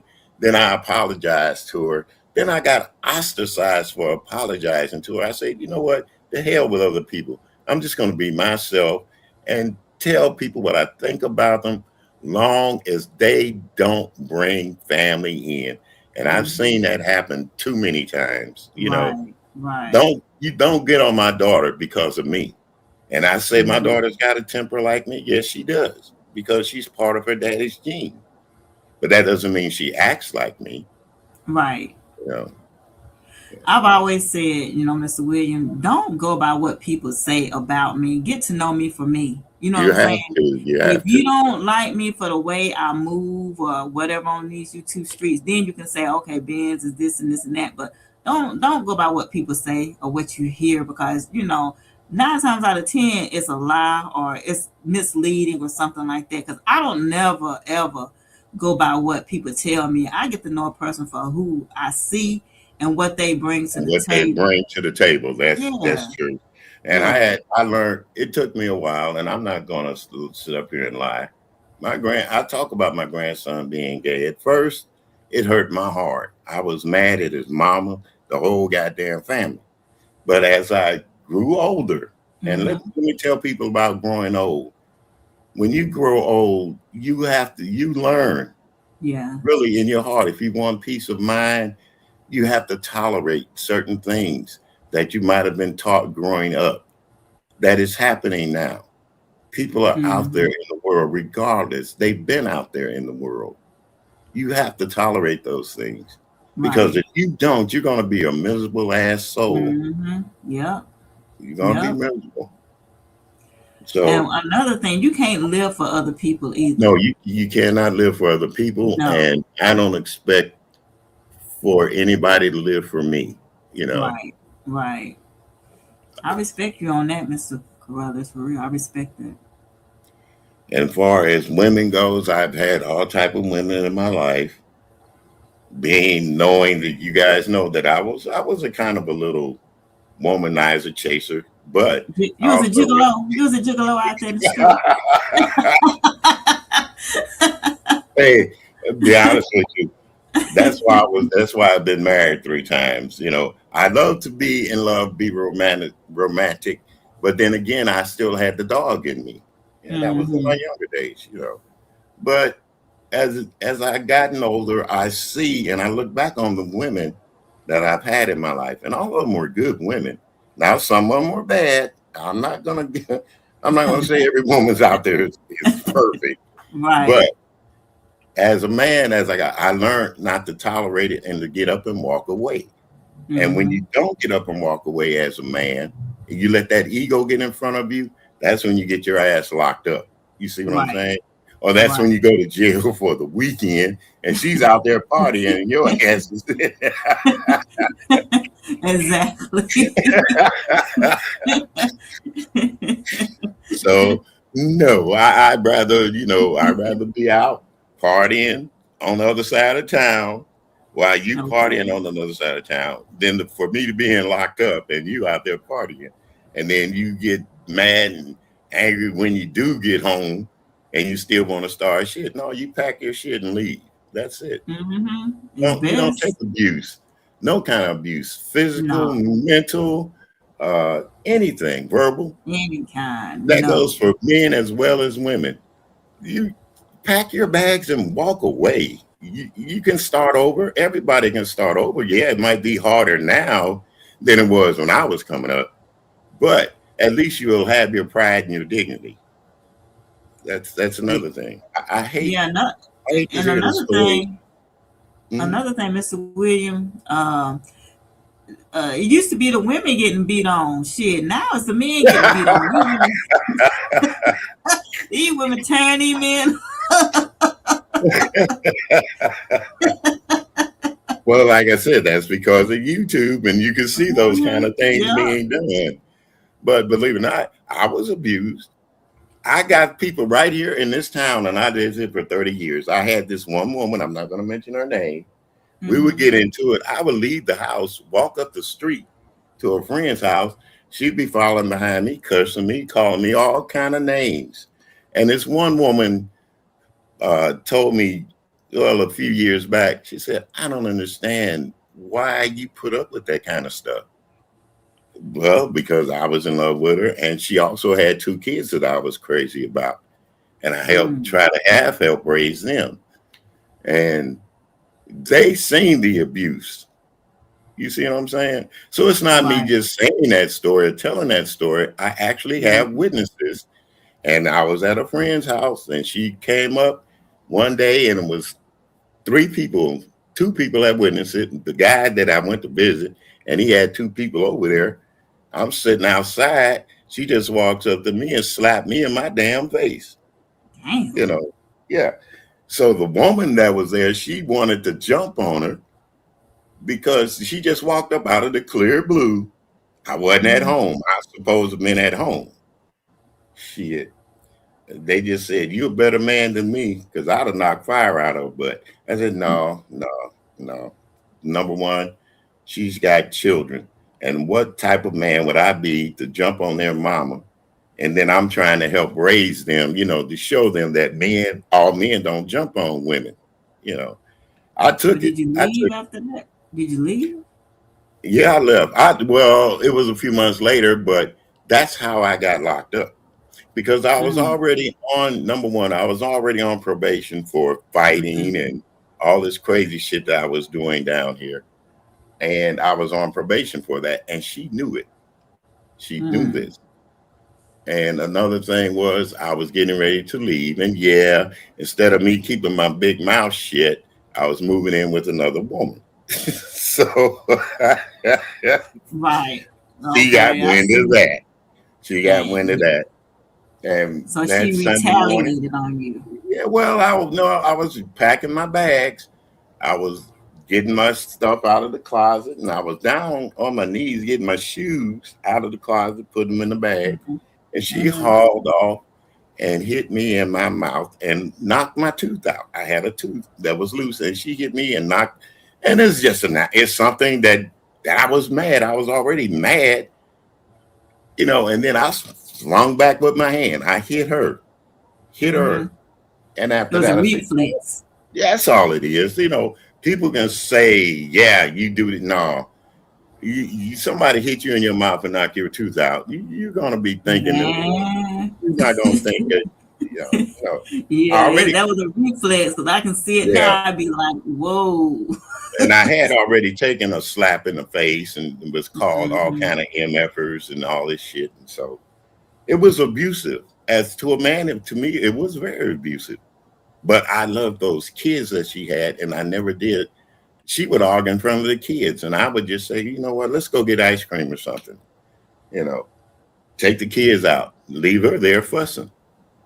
So, and I then don't I know, but realized just deep down in me, I just feel like you're a good man, Mr. William. I don't know. It's just, I don't know. Just something about I'm you. Just, good. I'm good. Let's face it, Benz. I'm good. But I was a whorish young man when I was coming up. That's not. I'm talking about now. I don't know about then, but I'm just like, because look, you put the kids first. You know what I'm saying? You stay because Yeah, of the kids. Because a lot of men don't do that. They be out. They be like, yeah. shit, I ain't staying here. Yeah, and I Mm-mm. do that now, even with my neighbors' kids, and I see them out there. I'm the old man that sits on the porch, and you with your child, and I got a bag of potato chips in the house. Hell, I really don't need those chips. I'll bring them outside while you're there. Give them to your child. That's another Mm-hmm. thing. You never give a child anything unless the parents are around. Right. Period. Because that Yeah. way, that parent can tell you, well, I don't want them to have that, or they can't have that. You see what I'm saying? It used to be a And then time, if yeah, the you child would, gets sick, dude, you can be like, well, Mr. William yeah, gave yeah. them A lot of chips. kids are allergic to certain things now more than so Yeah. whatsoever, and you don't know what that child can eat, and just giving them something, you know. That's why I admire parents that go out trick or treating with their kids than letting them go out by themselves, because you never know what that child's going to get, and When they always check start, your bags. Yeah, yeah, when they start talking about those, they started putting stuff in apples putting and the stuff in fruits and apples, stuff. razor I blades. Yeah, said, oh, yeah, heck no. yeah. Mm-mm. And let's face it, there are some evil ass fuckers in this world out here that don't care about humanity, period. They're just evil. They're devilish. Let's Yes, face it. yes. The devil But does walk the earth. yes, he He does. does. He does. He walks the earth. And that's because this is his domain. He's been here. If you can, before the time, really before the time, because they wrote about him being cast upon the earth. Mm-hmm. This is his domain. And it's left up to us as human beings. Either we can separate good from evil. We know when Of we're course. doing bad. We know when we're doing right or wrong. But Right. that's another thing, the free will that good Lord gave us, or whoever you worship, the will to either decipher what is right and what is wrong. And like I Mm-hmm. say, as you get older, people should realize, look back at the things that you have done wrong and see, does it equate with the things you have done good? And if the good outweighs the bad, then you shouldn't feel bad about talking about bad times, or admitting, yeah, I made that mistake. But Right. we don't do that. We all want to be perfect, and nobody's perfect, period. Nobody. Nobody's, not even Nobody me. at all. Mm-mm. Mm-mm. Me either. Me either. I can make mistakes. I- I'm never look. Show me a perfect person. Show me a perfect. That's all I can say. yeah. No such thing But as perfect shit. But yeah, no. we make movies about the perfect this and the perfect that. And then we also make movies about men and women who have done the most atrocious things, you know, um, acrimony with Taraja P. Henson. I looked at that Oh, I movie and love I said, that movie. I love that. yeah. Yes. And, I also We got watch somebody movies in the like back, that. Mr. William. Let me put up my Yeah, go gavel. ahead. We got somebody in the back. Hold on one All right. second. I know it's her, but I'm gonna be stay on the safe Yeah, side. be T on the safe Danielle. side. It's me. It's me. Hey, How's good my sound? morning. It's great. How's my sound? Good. Hey, Mr. William, It's how good. are you? Good morning, TC. No. Yeah, I mean T TC Daniel. Daniels. I want to say TC because I see the T, but Miss Daniels. I apologize. Good morning to you. And you ain't even saying that right. Yeah, you can say Danielle. T Daniel right there. Danielle. Oh well, okay. Excuse me. I'm an old geezer.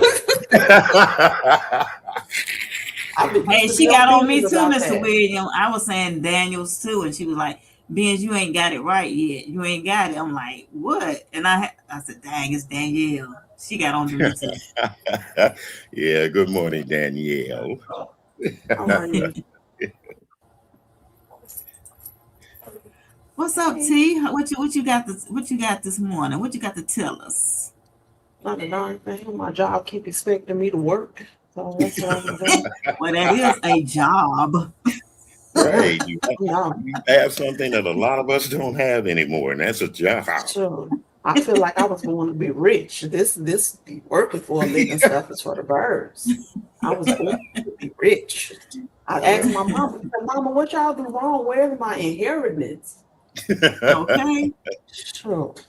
I want Well, to look be at it born this with a way, silver honey. spoon in my mouth. Come on now. Okay, that's what I No. told. I said, Mommy, where did y'all drop the ball? She said, Girl, please. Hmm. Well, So at I least asked my husband, I'm like, what happened to the rich husband? She said, Girl, I ain't never tell you that was gonna be your life either. So they dropping the ball all the way around me. Right. So But I want to touch there's on a no little bit lifestyles about of the rich and famous anymore. It's just rich. In order to what be you say, rich, I Ben? think you have to be famous. since I got y'all two up here, I want to touch on a little bit about the Goosey situation. Uh-oh. Okay. Yeah. I just feel I like think all, not just the Goosey situation, all of them. I mean, come on, that's a very slippery slope to be putting those labels on people, especially in yes, situations that just aren't that. I like right. Goosey. Goosey is I like it. refreshing. You can tell he's a respectful person, a Mm-hmm. respectful man, with the Yes. exception of that one time. And I'm not making excuses. Goosey not out here calling women out their names and talking under their clothes. He doesn't do all that. And you can Nope. just tell by the way he speaks, his experiences. I like Boosie, and my mom always told me consider the source. So Mm, consider the source of who these jackets are coming from. exactly. I understand why he's going away. I can't imagine how that would feel. All of us, the three of us here, have been called horrible names. We know who Oh, we yes. are. You Yes. know, a And that's jacket why been I put on want me. him to. Yes, I remember that. Uh-huh. Sure, I just that Yosemite Sam just said I was fat, I'm ugly, I'm broke, my husband don't like me, my husband F me, my kids driving me Not crazy. Yosemite. Look, somebody was Yeah. saying longhorn. What is it? Foghorn, leghorn. But yeah, Yosemite is yeah. Because you know what I look like. I'm not fat nor am I ugly. But let's just go No, with their not at theory. Let's all. say I'm fat and I'm ugly. The people who are saying it go to an empty bed at night. That night. Now Okay, you got it. Now you got it. You hit it right on the okay. nail. So, however fat and ugly I am, somebody loves my fat ugly Somebody, self. somebody love it. Shit. Thank you. Thank you. But you're So not I fat mean, and you're and not then ugly. So I'm broke. Y'all better listen to Bertha May. I am not one that's gonna brag, but I promise you that fed husband, I live very well. That shanty shack you live in can fit inside my house. but you know But how leave me lies and alone. narratives be spent, T Danielle. You know how they do. Yeah, You but know. but then you know what? I always say this. There is some need to be on someone's sofa because the level of desire for validity for some people you don't know on the internet astounds me. Hmm. It really astounds me that you really seek, you have that much emotion tied to people. You're seeking approval and validation from some people you just don't know. That's weird to me. But my thing is, I never let nobody have that much power over me. Exactly. The Mm-mm. person who hates me he's butthurt because I said I don't. Someone asked me a question about what happened to him, and I said, "Hey, that's where all that vitriol and hate came from.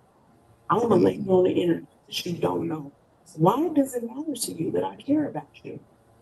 As long as your mother, your father, your siblings, your friends, your people in your life care about you, what does it change Mm-hmm. about your life? Yeah. And That's it true. is I just bad. don't have that much emotion. Well, emotions are our way of getting away from reality. And the reality of it is when it came to Goosey, in his heart, I believe as a man, in his heart, in his mind, he thought he was doing the right thing. But And he was. Not he thought he was doing the right thing. well, Mm-hmm. okay, let's say he was doing the right thing, but as a man, and I know better, because like I was trying to tell when I was telling Benz about the kids in my neighborhood, I don't do anything unless with that kid or give them anything unless the parents are with them playing in their yard or they're walking down, the alleyway where I live at, and we're speaking, and I got something in the house, and I give it to them, and that way that parent will let me know. But he didn't have to have that label thrown on him. That's another thing. We're around here throwing labels But on don't we people. expect that men, especially men who have been kissed by nature's son, should be protectors of us? So he stood instead and said, okay, this baby may potentially be out publicly. Let's do what we can to stop that. I know I Mm-hmm. expect my husband to protect me and his daughter. I expect my Yeah, son to protect his sister. So he did what we say we, as black women especially, want our men to do to protect us, especially a child. So he saw an instance where this child, quote unquote, would be exposed, and he stopped it. yeah, What's wrong with Well, that? that's just like, okay, that's just like, okay, so if I come on camera right now and my grandson or granddaughter come behind me and you or Mr. William be like, Benz, I'm gonna say, look, Ben's, turn your camera off. The man, baby turn your right there. camera off, right? exactly. And I would thank you for it because you know what I'm saying? I wouldn't take it no other kind of way or mean it was like perverted or anything like that. You just looking out for me. You see what I'm saying? I'm just Right. looking I'm out for a like, kid. you just Mm, looking out for me. But yeah, then there are always constant conversations about how black men should protect, how black men should speak to us. I mean, and let's be honest, we know where we are. And so, I'm not saying that that makes it okay, but that's what happens in this space. I don't choose to participate in stuff like that because nobody's going to talk to me differently than my brothers, my husband, my father, God rest his soul. yeah. But one thing about me, y'all, if I ever come on camera, ain't nobody in nobody around me. My grandkids, I'm not going live if I'm around my grandkids because they're gonna be You wanting to be never in the do. camera. They're gonna be Yeah. wanting to be in the camera Exactly. with. So no, I'm either gonna be at home alone or no. If I'm around family, no, because they're gonna be wanting to be. They be like, "What are you doing?" You know what I'm saying? They nosy Yeah. like that. My Right. grandkids. Yeah, So, kids are. They will come to you and ask you, "What are you doing?" You know. yeah. Yeah. So Yeah. But I then just there's also there's also a thing of being aware of your surroundings when you are on camera. You know. That's why I don't do it when nobody is around me. And I've got made fun of by a gremlin. Well, you always talking, you running away when your husband leaves. Yeah, I do. And let's face it, ladies, a lot of even men, we don't get up in the morning trying to be glamorous and look our best. You know, why not just be natural? What's wrong with a person being natural? I seen yeah, some just screenshots. presentable. Yeah, I seen some screenshots of women. Yeah, I look at them and say, well, you know what? I bet you when she fixes herself up, she's a damn good looking woman. I'm not going by what other people say or how Faith Yaya, to me, that screenshot of Faith Yaya back, that woman still, I don't care what nobody says. They just say she looked like Biggie Smalls or whatever. But goddamn it, put her hair down, let her dress up, and the same men that talked about her will be the first ones wanting to sneak her out to a motel But let's room. Mm-hmm. be honest. Can any of us control, and Miss Cruiser, shout out to Miss Cruiser. Can any of us control what we look like? You look you look like You what look you look what you like. look like, right? You Right, know, And I mean, exactly. somebody like it. It's a whole lot of ugly women with children. Somebody like it. the old saying You got goes, that another right. man's trash is another man's treasure. Right. So Yep. yeah, You better say It's that. just think back in go back in the recesses of your memory and think of some ugly men or women that you've seen. They're honey, the parents of somebody. I woke up with some women. Guys will say, "Man, she is ugly." I say, "Yeah, but she made me feel good last night." See, Sometimes we get caught up in the aesthetic. Maybe that person is just nice. Maybe that person is just a good person. yeah, they're Because you can good. date a They're fine beautiful. fool. Yeah, and there's some women out there that's got beautiful hearts and souls and minds, Right. but just because they're not aesthetically They're not a pleasing, model. they're not a model, Right. right? Just because they're not a model doesn't make them less of a woman. Hmm. I've seen beautiful women with ugly souls. You know what I'm saying? Like, Exactly. Or just no, mean. Oh yeah. don't Right, So pass. no. right. No, no, Mm-mm. no, no. That's why that grandpa saying that you gotta run away when you no, I don't have to run away anyway. I just respect my husband and his home and this home that we share that I'm not doing all that in Hmm. front of him. Right, Right. Not right. doing that. And And then Benz and I that's the talk way it about this should all be. the time. Most of the people that don't like me is because I won't talk to you. Right. Mhm. And see, another thing about it, a man should be understanding too. If his woman, if he does have a wife or girlfriend that's on YouTube, you let her be her. You don't come in Hmm. and you don't get angry with her about being on YouTube, even if. My And there's husband another don't thing, even even know. if she don't have dinner ready, you see what I'm saying? Take your ass in the kitchen, man, and cook you something to eat. Let her enjoy her Okay. downtime. Hmm. So I would yeah, never belittle my loved one on YouTube. I no, don't you give a can't. damn what we going through. You know what I'm saying? I'm And like, see, I'm how not these putting people nothing before my family. I'm mm-mm, not. If I'm on YouTube and something is in my house and my husband need a sandwich, Hmm. YouTube got to go. Not so That's yeah. loud. Well, first of all, he don't know about it, and then secondly, it ain't gonna be no well. Let her have YouTube when something is going down in my house. well, No, if he what feel like he need a sandwich, I'm getting off to go make him a sandwich. right. But there's What's up, another Mom? thing of being courteous and having those conversations, Hey, even when Moxie. you start things like that. You see what I'm saying? I have a Hmm. friend that she knows that I'm on PlayStation. Well, now 95% of the time, but they understand. And if she comes, Thank you. Have a good she day. calls me because she can't come to see me. If she calls me, I drop that and I tell her, well, I Hmm. was playing PlayStation. Then we have our conversation because she knows, what I've been doing, and I tell her what I've been doing. Uh, it's not that you got to have communication in a marriage, in a Right. relationship, or anything. Hmm. Communication and understanding is the best thing in the world. Because if you tell me I don't like this, I'm gonna say, well, okay, dear, I'm gonna try to improve myself. You know, Right. But just I'm say, talking specifically about YouTube. Now, if I'm yeah, out with my friends or if I'm doing this, but what this is in the B section is YouTube is not trumping nothing in my life. oh Nothing. no, Right. no, no, Exactly. Nothing. The minute he walks in, what I do is I'm gone, y'all. mm-hmm. Gone. Go. Gone. If you ain't sneaking down, Right. sneaking, I'm not trying doing to talk no, to I'm gone. and No, and I'm not doing you none know, of that.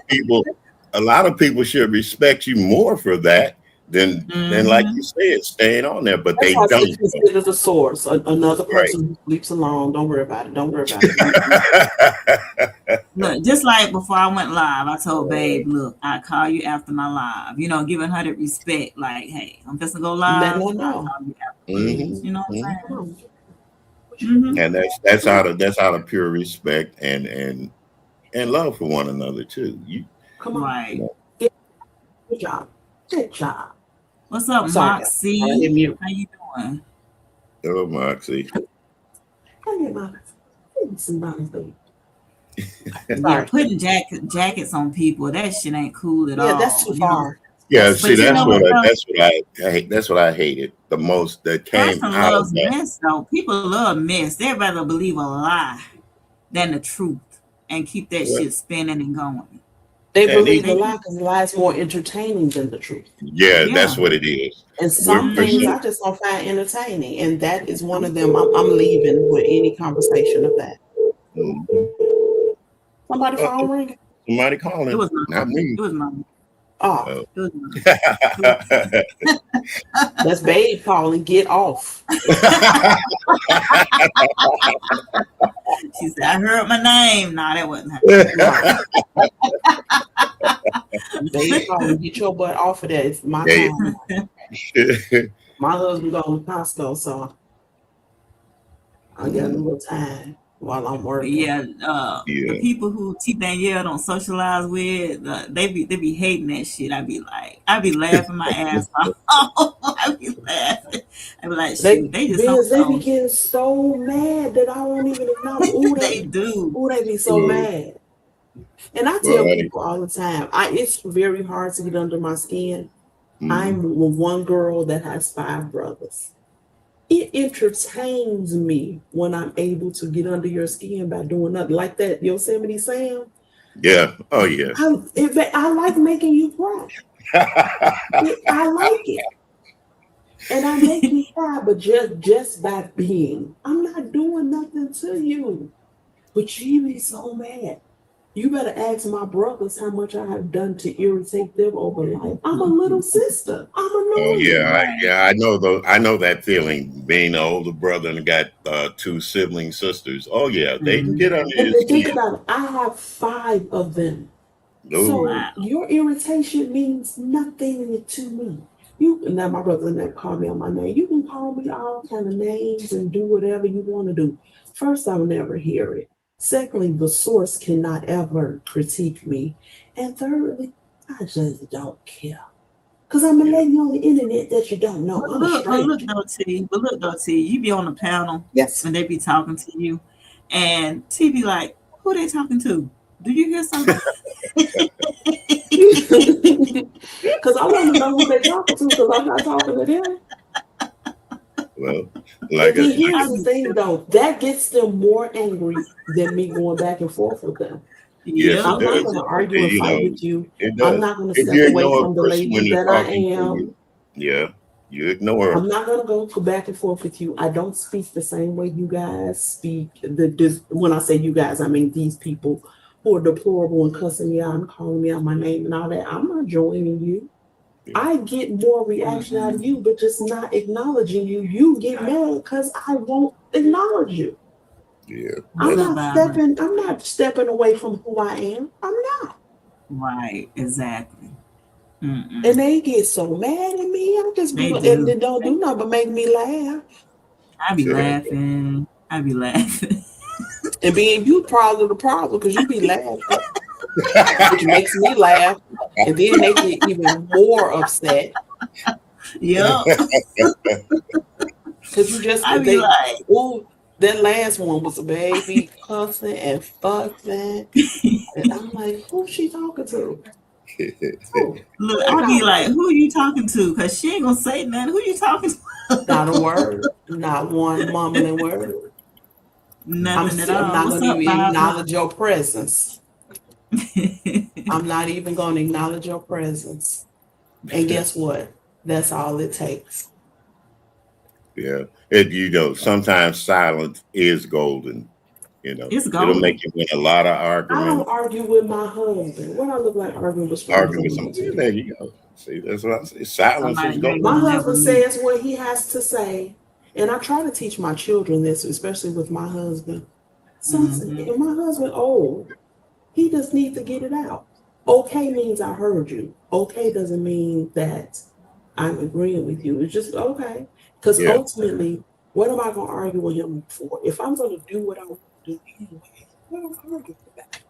Mm, Have there been Right. times when I went to him and been like, babe, you were right? Yes, that happens. But once I make it up in my mind, I'm going to do what I want to do, what I'm arguing for. there Okay. you Babe, I think you should. Okay. go. That's the end of the conversation. And if I have Exactly. been wrong or it's a mistake, babe, you were right. That's it. Mhm. And And there's nothing I wrong. learned this a long And there's nothing nothing wrong with wrong. letting a person know that, hey, you were right. I was wrong. I apologize. Yes. You know. And my mother told me a long time ago, marriage is a whole lot of compromise. And it's simply just, okay, all right, my job is to make sure he thinks he runs this house. But he really don't. I do. But my job is to make sure he believes that. So my husband is in charge of everything here. That's what he believes. Okay.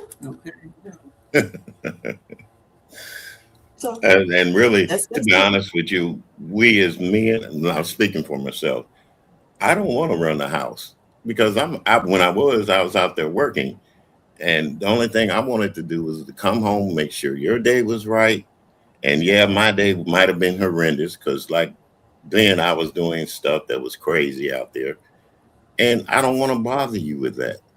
You can ask me how was my day, and I could say to you, baby, it was okay. And after that, So what you how doing? was He your day? retired, Mr. Williams, because his day is retired. So that don't apply Oh, to you. honey, I've been retired too. I'm retired. Don't get me wrong now. I'm retired too. Then what I'll can I be, do to get him to stop planting flowers and doing household shit? What yeah, can you do? I said, yeah. I'll be 76 years old Sunday, so I've been through a lot Ooh, in my that old. life. Yeah, you should. And this is your twilight time. This is the time you should have peace.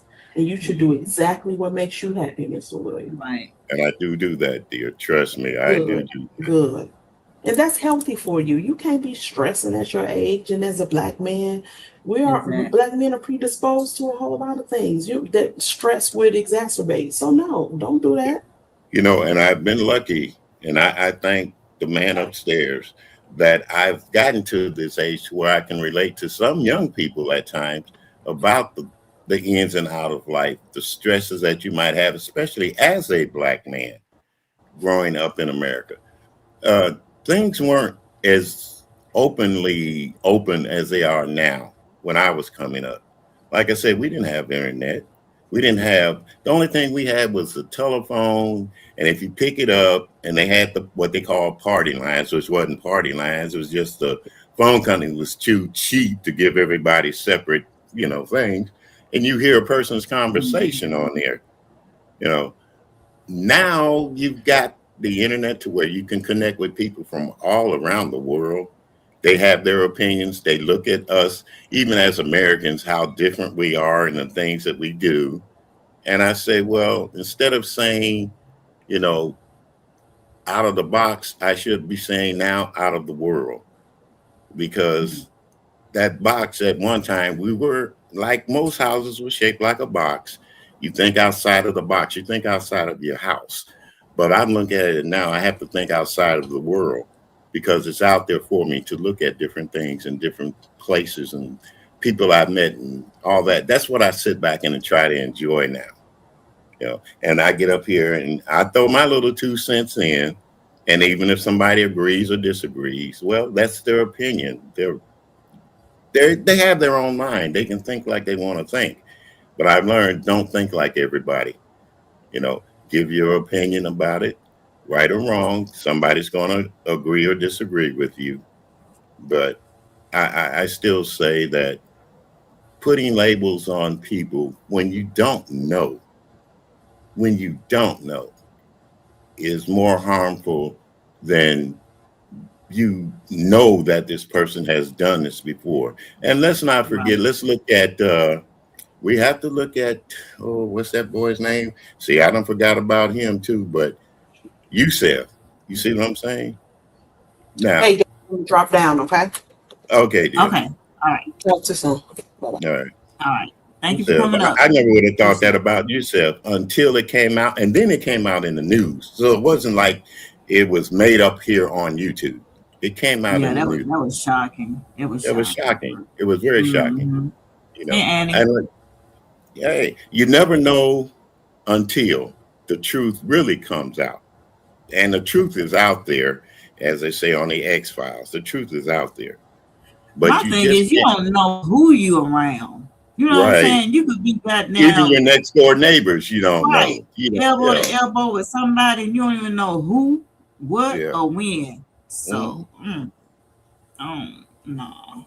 And like I said, I've been around a lot of people in my life. I've been to places where a lot of people never had the opportunity to go and do and see things. Mm-hmm. But I didn't partake of it because at that time I never did like drugs because I had somebody in my family, well, two members of my family, to die from drug overdoses. You Oh, I'm know, sorry. I had one now that's so far gone that I just say hi, how are you doing, and hang up the phone. Just long as I know that they're still around, I'm okay. But Yeah.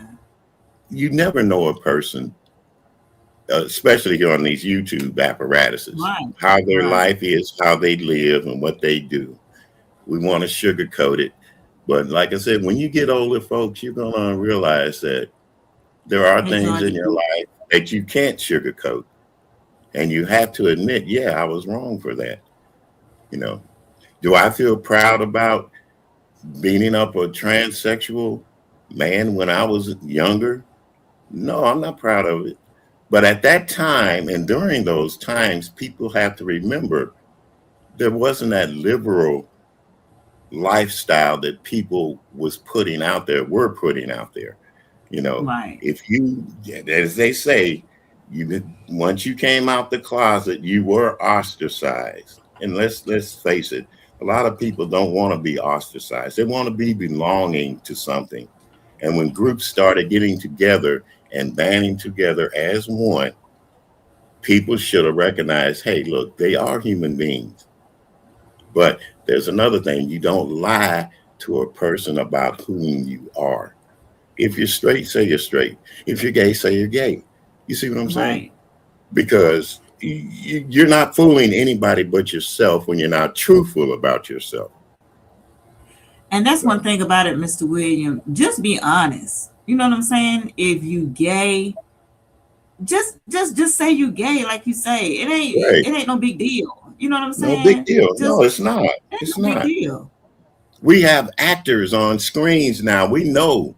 We've seen them on TV years ago. Yeah, they might have been on television, but it didn't come out about them being that way because they were afraid to let people know. You see what I'm saying? Luther Vandross, one of the most famous singers of all.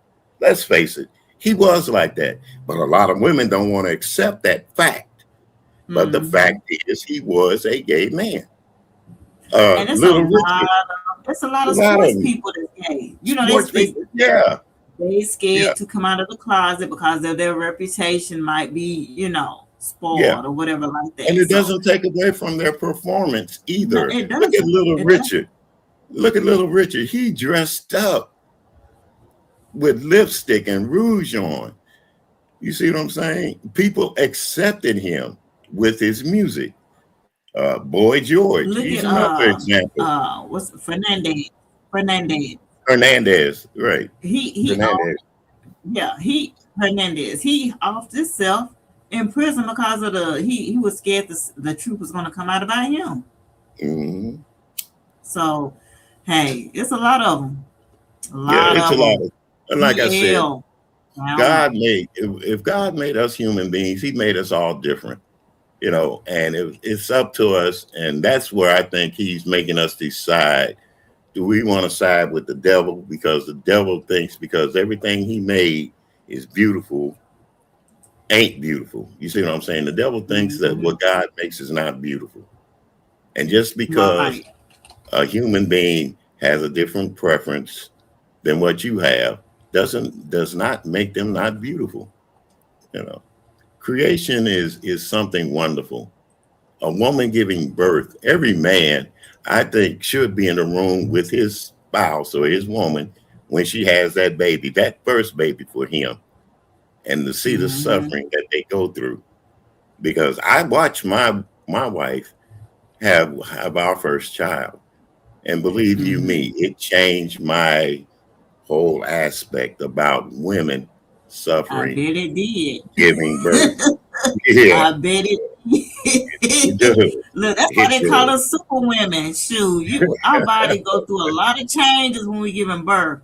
I'm Yes, it does. like, shoot, if a man look at a woman a different kind of way after they have they child or whatever, because I'm Hmm. like, look, how can a man just disown or disregard a woman after they see a woman give birth? Because we look, they said that you go through many deaths as a woman, when you're pregnant, when you're giving birth, you go through a lot of deaths. Yeah, yeah. There's You different do. stages. I watched Yes. my friend's daughter this past 2 weeks ago have her child, and I was there when her baby brother was born. You see what I'm saying? Her brother's Mm-hmm. 13 now. The daughter, she's 22, and she had her first. And to me, that's a miracle for me to be around to even see this going on. And I appreciate it more. And believe me, I was there at the hospital the day at well, the baby was born that night because we had other things to do and we didn't get up there. Even her mom wasn't up there, but we kept in touch. We had our little, messengers and stuff like that, FaceTiming each other, and I could see Mm-hmm. the people in the room with her as she was giving birth, you know. And to me, that was another miracle that God has extended upon me to watch. Another Yes. generation being born. And that's what I feel good about now.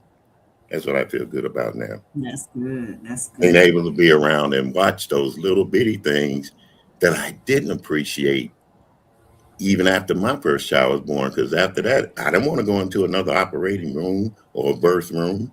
You see what I'm saying? My But now, grandmother, she got 5 generations. mhm. Well, I'm at my third generation. So right now I feel pretty good. I do. I feel so wonderful. And I tell people, treasure life Mm-hmm. as you don't have to make a fool of yourself because you might say it's your last day. Because I don't want to be acting a fool on my last day on earth. I just want to treasure it and then enjoy it. You know. Me either. Shoot. Right. Yeah, Georgia P said you're a good man. She said you're a good man. I said that Well, earlier, thank you. Georgia. I said that earlier, Thank you, Georgia Georgia. P. I appreciate the coming from, and trust me, every person that says that to me, I take it to heart. I because, like I said, in my younger days, women would have looked at me, yeah, he's a player, he's a pimp, and all this. But Mm-hmm. there's also something I have to remember: a man can do no more than what a woman lets him do. And if that woman's strong enough not to let that man make a fool out of her or to treat her like she's less of a woman, then I appreciate her more than a woman that sits around and cries about her man not doing for her. Honey, get up and leave. That's a simple thing. Right. That's simple as that.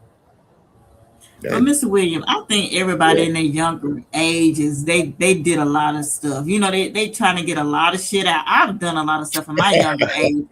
So hey, look, you did stuff, I did stuff, everybody done yeah, did stuff. But as yeah. we mature and grow older, we calm down a little bit. We calm down. Oh, and trust me, Benz, it's not because I can't do it anymore. Let's just say I Right, slowed down. right. That's all. I can still do what I want to do now. Yeah, You know, we just choose not to. We just choose just not choose not to. I got a woman right now. I got a young lady that we became so close, and we're friends. And I talk to her, and everybody knows who she is on here. I'm talking about Lagale. And today is her birthday, and happy birthday to you, baby. And I will be doing who. something for Do you I do tonight. I know her? Who you Yeah, say it is? Lagale Wallace. I I don't don't know know. her. You may No, not, I don't but know she's been with me uh even through my worst times here on YouTube. her. And she's not a content creator, but she has been on other people's channels and they know of her. Okay. And she has a lot of people that she was communicating with on YouTube. And a few months Well, back happy she had birthday, Miss Miguel. I don't yeah, know if you and come to my chat or not, but happy birthday. well, trust me, Ben, she'll see like if I'm up there, she'll go to a chat or she'll replay it to see what I said. So Okay. Well, yeah, happy birthday and many more, yeah, Miss Wallace. yeah. She made the big 5-0 today. So she's All like right. Lady Nika sitting on them 2 quarters. Them 2 quarters. Look, if you go past the 2 quarters, make it to the hey, you good. You good. Sitting on Yeah. 2 quarters. That's what I love Shoot. about Lady Nika though. She reminds me of a younger woman that I met, but that wasn't Lady Nika. So let's not get it Mhm. tripped up. You know, she puts me in the mind of that woman, and she has some great stories to tell. And Yeah. I I kind of gravitated toward her with those stories because I could remember probably being that man that she was with, So Right. yeah, he wasn't as good as they thought. So yeah, those kind of stories and life in general. And when it's your own truth, and can't nobody change it. They might want to change it, but Right. you know Can't you nobody know the tell real your story, truth. Can't nobody tell right? your truth. Yeah. Baron said, "Hello, Mr. William." Hello, Baron. Hello, Baron. But Yes. it's one of those things in life. As an older man, now I sit up here and I hear ZX talking about he old man at 60. I was doing more than I was when I was 45. As far as life goes, Okay. you want to sit around there and try to make like he's this and he's that, and then he'll talk about women like a dog, and that kind of irks me too. Because if you were a real man, you My would thing love about women. when people say something about ages, my thing is Yeah, about when people say something about age. Look, we just like wine. We get older and the DC but we purple. get better. We get yes, yes, You're talking that about I grade was an A angel when I wine. was younger. Shoot. Okay, dear. If you were an angel, then you can sell me the Brooklyn Bridge for a penny. Okay. You was Just make sure an you got. no DC. Okay, she was an angel. Okay. Yeah, I just make sure when you sell me that bridge, you got the deed to it, so I know let they me won't come stand over confiscate here. it. Because when the lightning strike, let me stand over here. Hey Queen K, how you doing? Shoot. Yeah. Why she call you Mr. Protect Your Phone? Why did Georgia call you that? that's because of, that's because and let me tell people this is a story that was made up between myself, Uncle Claude, MU, and just Hmm. Crystal. It was Okay. like a little we met up, they were supposed to like who's picking up who would give their phone number out the quickest. Uncle Claude jumped up and gave his phone number to MU. You see what I'm saying? What? Yeah, but then when it came time for Krista to ask me for my phone number, I didn't give it to her. So it was said that she spilled the drink on my phone, and I had to get me a new phone because yeah, she's a jealous type woman, and it was a play that we did, but a lot of people Okay. took it to heart because they thought, man, I did actually meet Just Chrissy way back when, but they Wait a took it minute. to You met her heart. before? Yeah, yeah. It's nothing. It was just a one day thing. And it wasn't like I said, I was young, man. I see you. Did I go through a one night stand? Yes, I did. But it doesn't mean that we had a one night stand. We didn't. Well, We so just wait a talked. minute. Let's wait a minute. Hold up. You can't skate by this. Huh? No, heck no. Wait a minute. What? So what did you think when you met her? What was the Nothing. She what? was she's an attractive, she's a short, little attractive. And I wouldn't say plumpy dumpy woman. To me, she was attractive. And trust me, she could walk people, okay? And she's still walking. So all that stuff about Oh, not shit. walking, being in a wheelchair, mm-mm, no. I can't Back believe you when I met actually her, met her. she was walking, she was going through stuff. And believe me, meeting a lot of women, I've met a lot of women that go through stuff. They be mad at their old man. They talk about him this and that. He's not treating them right. But I know that's a trap for me to fall in to say, well, Mm. baby, I'll do better than that man. Because number one, I don't know actually what went on between you and him. I'm just taking your stories. You see what I'm saying? Well, even if she uses a walker, she's still walking now. Okay.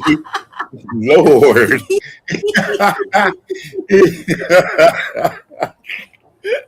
Yeah. If she At give my it to age, me. at my age, some days I think I need a walker, but I get around here and wobble on my bad ass hips, you know. Oh Lord. See, that's another thing. We got to stop being so mean to people. Hey, so if she's on a walker, so what? Big deal. You know, she's a grandma age. You know what I'm saying? We got some young people on walkers, but Yeah, I just it's love some young people out here look worse than 50, worse 60 than year that. olds. I'm like, Yes, God yes. damn, you 20? You 20? The hell? What's up, Malik? Oh, Malik is like, hey, how you doing, Malik? Malik in the building. It's not a big deal. It's just that she lies about it. Well, everybody tells a lie, you know. But Mr. here's the Williams, everybody tells them. yeah, everybody tells a lie. That's no big.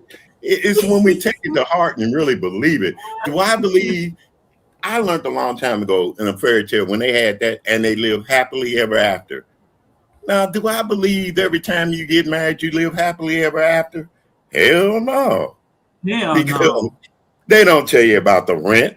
They don't tell you about the mortgage. They don't tell you how they have to go out and go to work. You That's know, true. so That's just a no. myth. That's a That's a myth. myth. Nobody Shit. lives happily ever after. And I blame Walt Disney for that big ass lie. You know? Right. So, Shoot. mm-mm. Snow White and the Seven Dwarfs. Now, you have a woman living with seven little people now and see what they say about it. Right. Exactly. Mm-mm. They be singing more than Hi Ho, you know. Hidey, hidey, hidey. Heedy, heedy, heedy. Yeah. And Oh, like I said, Lord. they take things into a sit around, and even when it comes to sex, they got cartoons. And I'm not gonna tell nobody I never watched porn because that would be a lie. I'm not gonna tell nobody I haven't sat up here and watched things that other people admit they'll admit that they don't do. Now, if you say you don't do it, okay, good. But I'm willing to bet at least 95% of the American population has seen some kind of porn one way or another, even if Of it's in a course. movie, even if it's in a movie, even if it's soft porn. You see what I'm saying? Look at how Mm-hmm. many people watched Dirty Dancing and what's that other movie with the guy that had his woman so hooked on sex that she became a slave to him? Uh, See, movies I like can't that, think I of. have a tendency to forget until somebody else brings it up. And I can say, yeah, I seen it, but it didn't turn me on. And even movies like, you know, even movies like the Cowboys, the two Cowboys, yeah, that goes on. That goes on. It's What? life. Brokeback Mountain? Yeah, Brokeback Mountain. Brokeback Mountain.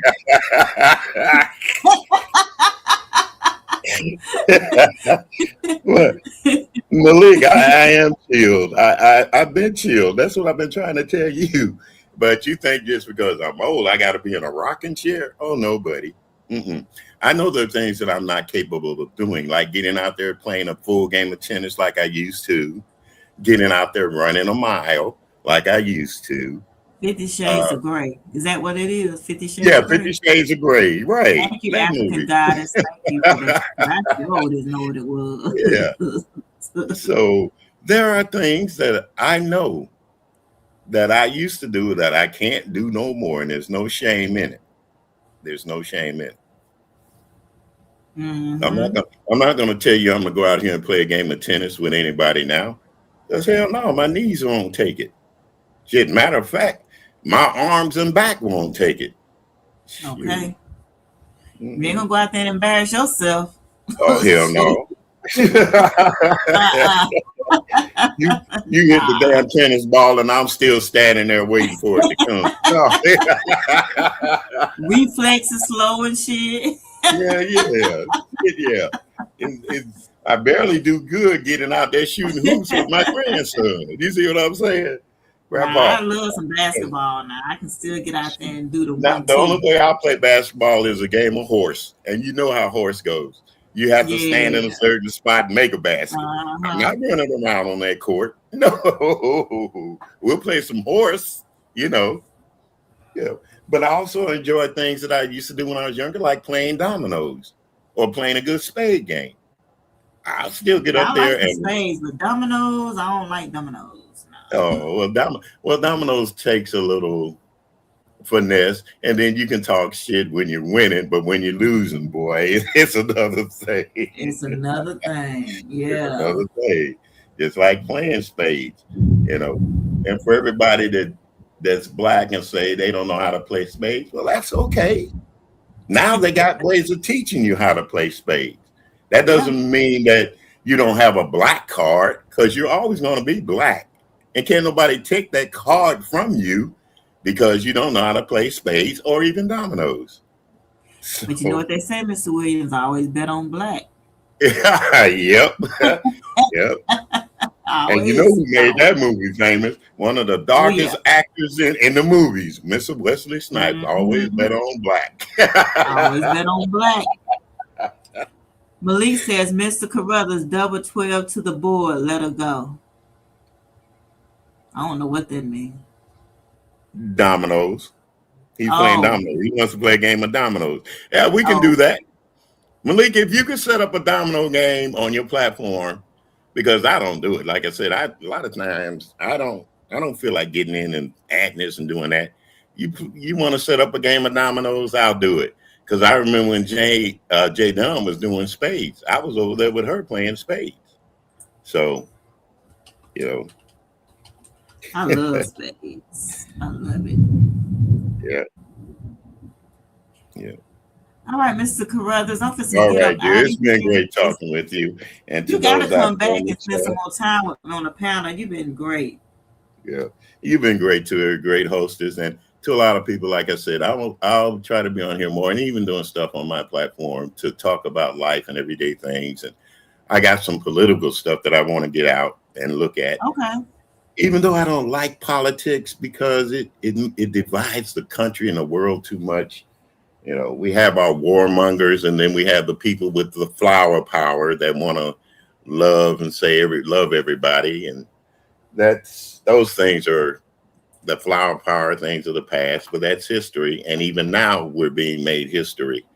So I will come Right. back and I will be doing things like I'm that. going to come But over I there want and to say, visit you on your panel too, but I think I'd be asleep when you be going live. well, a lot of times people do be asleep. And then when I do my music, I try to do it, when all the riffraff is gone past for the day. And I want to sit back and be mellow and have people think about music other than cussing each other Yeah. out all the time. So, Yeah, I like to like just chill. I'm a chill type of person, just like to just yeah. chill. So yeah, I like to Yeah. come over and just listen to your music. And whenever I catch you live though, Well, yeah, because thank you. And I thank all those, even though you can't catch me live, I get a lot of replays, folks. Don't just because I might have 5 people up in my chat while I'm doing music, you go back and look, I have 25 views later on, or I might have 30 views later on. That makes me know that people want to hear something different besides a bunch of bull crap all day. So I well appreciate look, that. when you drop You have down, type in the chat so they can drop your channel so people can go sub to you over there, all right? already. Yeah. Cause Mr. Carruthers, he be having some chill, laid back music over there, y'all. And then like on Sundays, I think you have like church music or something like that. If I'm not Yes, I mistaken. do the church on Sunday because Yes, it's not church that on I'm Sunday. religious. Yeah, it's not that I'm religious, but I know people like gospel. Gospel is one Yeah, of the things that kept me strong as a young man growing up. right. You know, Exactly. and Right. music is the best thing in the world for peace. They say music soothes a savage beast. That is no lie. That's no lie. Yeah. I Because love to listen to music. yeah, because when I look at myself and say I was a savage beast, I turn to my music to calm down. Right. But yeah, Mars, if you don't mind, please drop Mr. Carruthers' link in the chat and please go sub to him. And, we're gonna go over there and support him like he came over here to support me on my panel. So, I always scratch your back if you scratch my back. You know what I'm saying?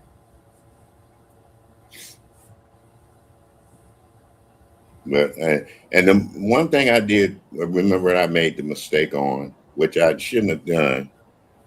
I use my real name when I came up here on YouTube because I didn't want to be anonymous to anybody. I didn't want to make up a name. You know, I had nicknames Mhm. and stuff like that, but my real name is important to me out there in the Right. world.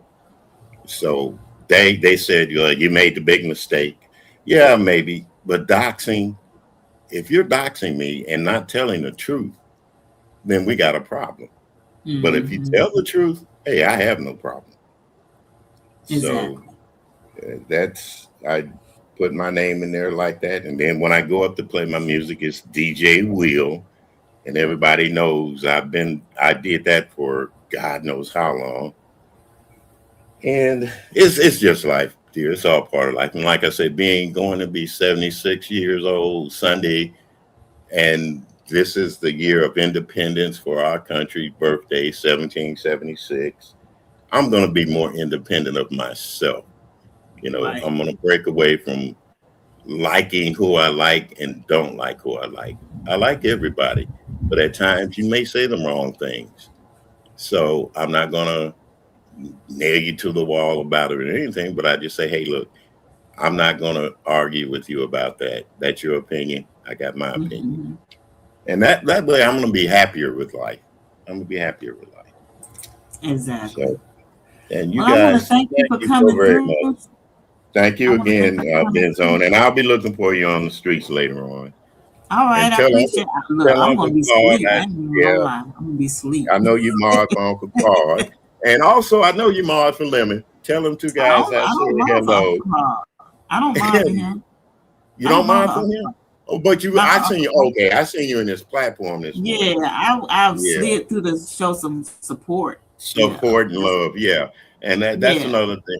I want to get with him and talk about it because I know how it is supporting a person that's very controversial, and no matter what, you shouldn't be, like I said, that politics has got us divided so doggone deep and heavy. Man, yes, And yes. it's and then when we see things out there that we can't afford anymore that we used to afford, even the Hmm. price of gas and food and Medicare and all that stuff is being messed with. You know, the poor people. I put it that way. I can't True. agree with everything. People being pardoned and know they done wrong, and no.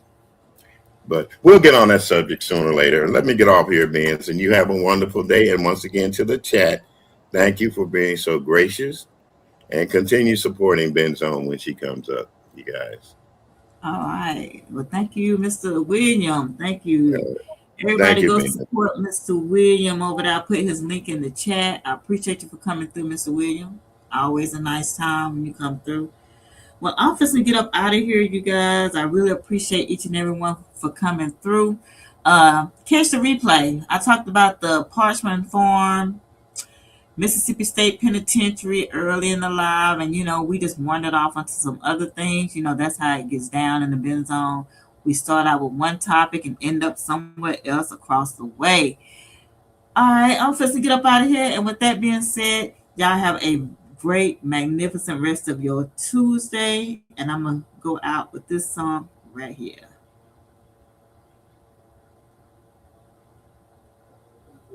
We go forever now. We go forever now. Yeah. You know that I'm much sad. Yeah. You say you can do better. No, no, won't let her. We go forever now. Yeah. I go and create the pressure. Yeah. You wish that you can do better. You wish that you can do better. Yeah. I know that I can do better. I'm so in love with the chatter. I'm so in love with my little boo. It was written like a letter. Think I was born with the juice. Think I was born with the sauce. Think I was born in the crib. Then I turned up to a boss. Gotta go and get it. I keep running up the digits. I'm so mine, I gotta fix it. Kill the beat, cold killer. Need to change the way I'm living. Never sleeping, I'm tripping. This is forever and ever. We live forever and ever, yeah. We go forever and ever, yeah. You know that I'm at your side, yeah. You would say you can do better, no, no, won't let them. We go forever and ever, yeah. I go and create the pressure, yeah. You would say you can do better, you would say you can do better, yeah. Ooh, we go forever and ever. We go forever and ever, yeah. Ooh, we go forever and ever. We go forever and ever.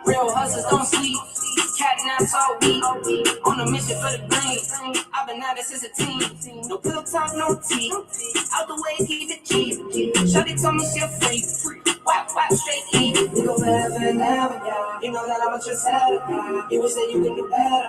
No, won't let her. We go forever and ever, yeah. I go and create the pressure, yeah. You wish that you could do better.